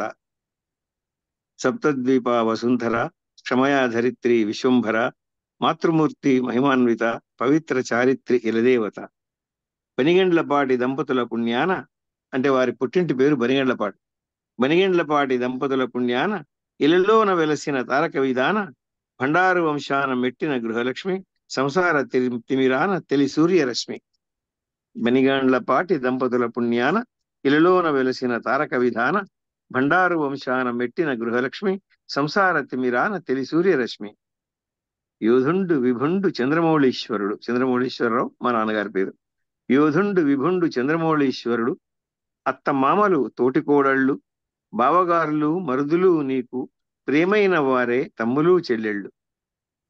రమాదేవి వై అటు లక్ష్మి కురిపించి, రామేశ్వరి వై ఇట పేరు సంపాదించి. రమాదేవి ఆవిడ పుట్టింటి పేరు. మేము శైవులం గనక ఇంటికి రాగానే మా తాతయ్య నాయనమ్మ ఆ కోడలి పేరు రామేశ్వరి అని మార్చారు. ఈశ్వరి శబ్దం చేర్చారు దాంట్లో. రమాదేవి వై అటు లక్ష్మి కురిపించి, రామేశ్వరి వై ఇట పేరు సంపాదించి, ఇరువైపులా భవ్య కీర్తి వెలిగించి, కన్నావు మమ్ములను పంచరత్నాలను. ఏమి తిన్నావో, ఏమి ఊడ్చావో, ఏమి దంచావో, ఏమి తోమావో, ఏమి మోసావో, ఎవరడిగారు నిన్ను, ఎప్పుడడిగారు? గృహిణివై, తల్లివై బాధ్యతలు మోసావు. కోడలై, వదినవై, అత్తవై, అమ్మవై, అమ్మమ్మ, తాతమ్మ విశ్వరూపమ్ముతో ఏ వరుసలోనైనా పరుసవేదివైనావు. ఇంటి నిండా జనులు, చేతి నిండా పనులు, అలసిపోయిన కనులు, కర్ణ కటకటలు. నీకెప్పుడూ పోటీ ఆ సూర్యుడితోటి, ఉదయించడంలో నీకు నీవే సాటి. నీకెప్పుడూ పోటీ ఆ సూర్యుడితోటి, ఉదయించడంలో నీకు నీవే సాటి. నీ చేద అన్నము తినని వారెవరు, నీ పూజాఫలము పొందనిది ఎవరు?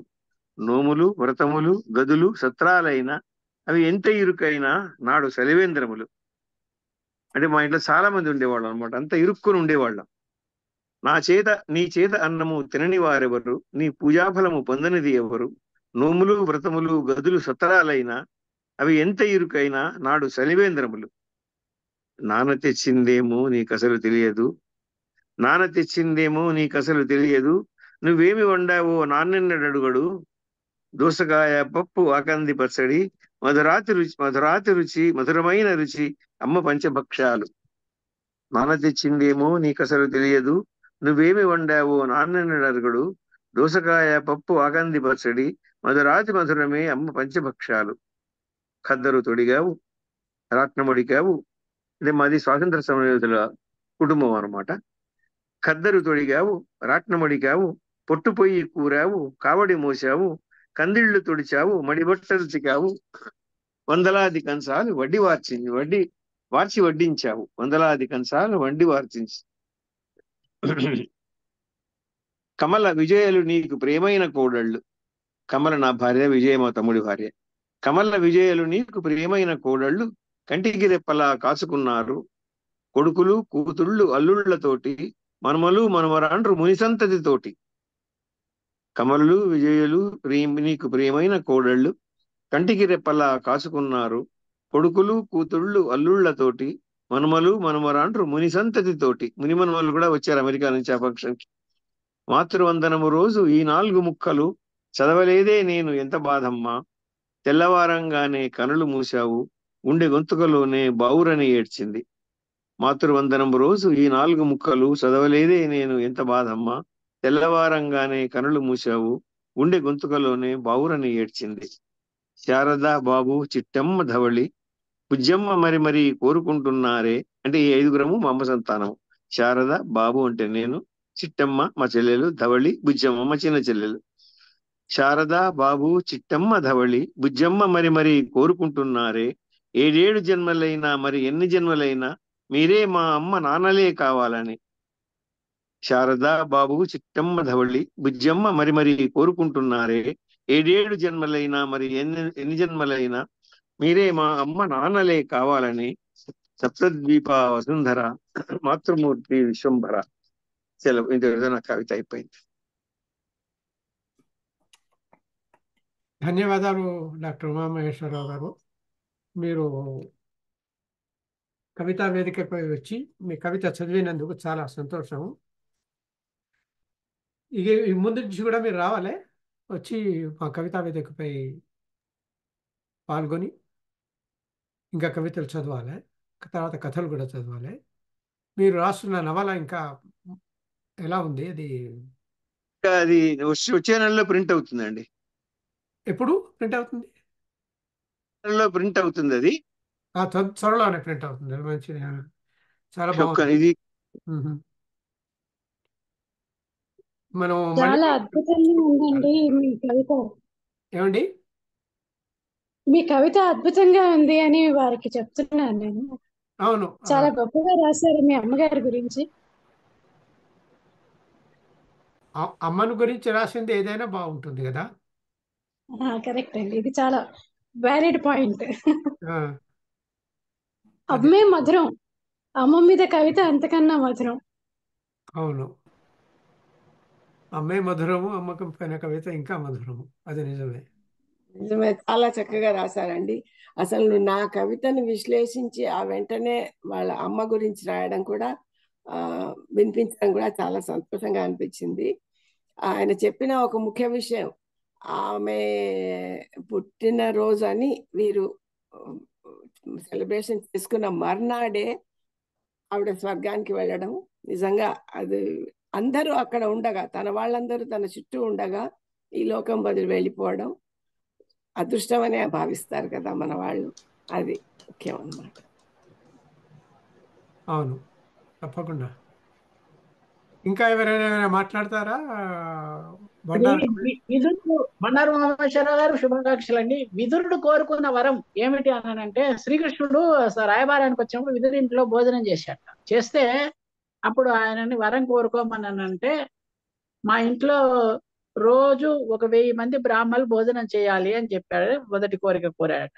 రెండవ కోరిక ఏమిటి అనంటే, నేను చనిపోయేటప్పుడు నా వాళ్ళందరూ కూడా నా చుట్టూతా ఉండాలి, అలా ఉండగా నన్ను నా ప్రాణాన్ని వదిలిపెట్టాలి అని వరం కోరుకున్నాడు. అట్లాంటి వరం మీ అమ్మగారు కోరుకొని ఉంటారు, అందుకే అలా జరిగి ఉంటుంది అని అట్లా అనమాట. విదురుడు కోరుకున్న వరాల్లో అది ఒకటి విశేషమైన వరం అనమాట. తను చనిపోయేటప్పుడు తన వాళ్ళందరూ తన చుట్టూ ఉండాలి.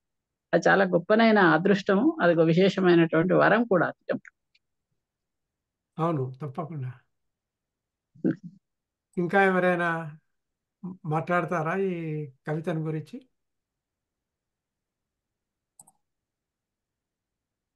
ఓకే, అయితే మళ్ళీ మనం నెల రోజుల తర్వాత కలుస్తాము. నేను మీ అందరికీ కూడా పేరు పేరున ధన్యవాదాలు చెప్తాను. సుజాత పిఎల్ గారు అరమోడ్పు కనులు చదివినందుకు, కందాళయ రాఘవాచారి గారికి గొమ్మ తుపాకి చదివినందుకు, డాక్టర్ వాణి వెల్దుర్తి గారికి ప్రజా చకోరాలు ప్రజాస్వామ్య వరుణుడు చదివినందుకు, శైలజా మిత్ర గారికి మాట చదివినందుకు, హైమవతి ఆదూరి గారికి వృద్ధాప్యం చదివినందుకు, డాక్టర్ రాజేశ్వరి దివాకర్ల గారికి హంసల దేవి చదివినందుకు, కందూరి సుజాతారాణి గారికి వారు రాలేకపోయారు, ధాత్రి అది వాళ్ళ సాఫ్ట్వేర్తో సమస్య వచ్చింది, దామరాజు విశాలాక్షి గారికి మేలు కలయిక చదివినందుకు. ఈ విషయం గురించి ఏదో ఒకనాడు మాట్లాడతాను, ఇప్పుడు కాదు, టైం లేదు ఇప్పుడు. కిరణ్మయి గోళముడి గారికి బంగారు బాల్యం చదివినందుకు.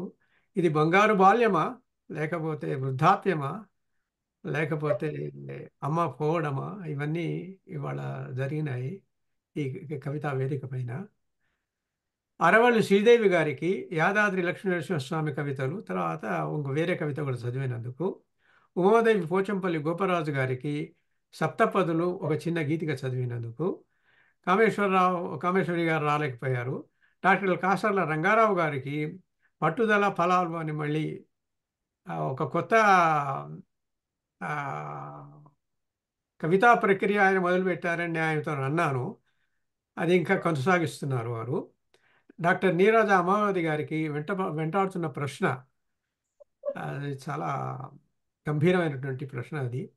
డాక్టర్ గోపాల్ కృష్ణపులుసు గారికి కవి హృదయానికి ఎల్లరొల్లి చదివినందుకు. చంద్రకళ రమర్తి గారు రాలేకపోయారు, మేడే పండుగ. కాంతారావు వరిగొండ గారికి ఎన్నికల కవితలు చదివినందుకు. సువర్ణ విజయం గారికి గర్భగుడి నెలవు చదివినందుకు. డాక్టర్ భండారు ఉమామహేశ్వరరావు గారికి ఇది ఒక పటమారు, ఒక పోర్చుగీస్లో పటమార్ అంటారు. పటమార్ అంటే ఒక ప్లేటో చేరిన మనం మొదటి నుంచి మొదలు పెట్టుకొని బండారు రామహర్షరావు దగ్గరికి వచ్చేసరికి మనం ఒక క్లైమాక్స్కి చేరాం ఈ కవిత్వంలో కానీ, ఒక కవితా వస్తువు విషయంలో కానీ. వారికి చాలా చాలా ధన్యవాదాలు. వారు మళ్ళీ వచ్చి కవితలు చదువుతారని ఆశిస్తున్నాము. ఈ విధంగా మీరంతా మళ్ళీ 2 నెలల తర్వాత, అంటే ఇవాళ ఇది మే గనక జూలైలో మీరంతా వచ్చి మీ కవితలు చదివి మళ్ళీ ఈ కవితా వేదికను విజయవంతం చేయమని అర్థిస్తున్నాను. తర్వాత నేను స్వస్తి చెప్తాను. స్వస్తి చెప్పిన తర్వాత ఈ ప్రోగ్రాము ముగుస్తుంది. ఓకే. స్వస్తి ప్రజాభ్యః పరిపాలయంతాం న్యాయేన మార్గేణ మహీం మహీషాః గోబ్రాహ్మణేభ్యः శుభమస్తు నిత్యం. లోకాः సమస్తాः సుఖినో భవంతు. రామాయ రామభద్రాయ రామచంద్రాయ వేధసే రఘునాథాయ నాథాయ సీతాయాः పతయే నమః. మంగళం కోసలేంద్రాయ మహనీయ గుణాబ్దయే చక్రవర్తి తనూజాయ సార్వభౌమాయ మంగళం. మంగళాశాసనపరైర్మదాచార్య పురోగమై సర్వైశ్చ పూర్వైరాచార్యై సత్కృతాయాస్తు మంగళం. కాయేన వాచా మనసేంద్రియైర్వా బుద్ధ్యాత్మనా వా ప్రకృతే స్వభావాత్ కరోమి యద్యత్పరం పరస్మై నారాయణాయేతి సమర్పయామి. యదక్షరపదభ్రష్టం మాత్రాహీనం చ యద్భవేత్ తత్సర్వం క్షమ్యతాం దేవ. శ్రీనారాయణ నమోస్తుతే. సర్వం శ్రీకృష్ణార్పణమస్తు. సర్వం శ్రీకృష్ణార్పణమస్తు. సర్వం శ్రీకృష్ణార్పణమస్తు.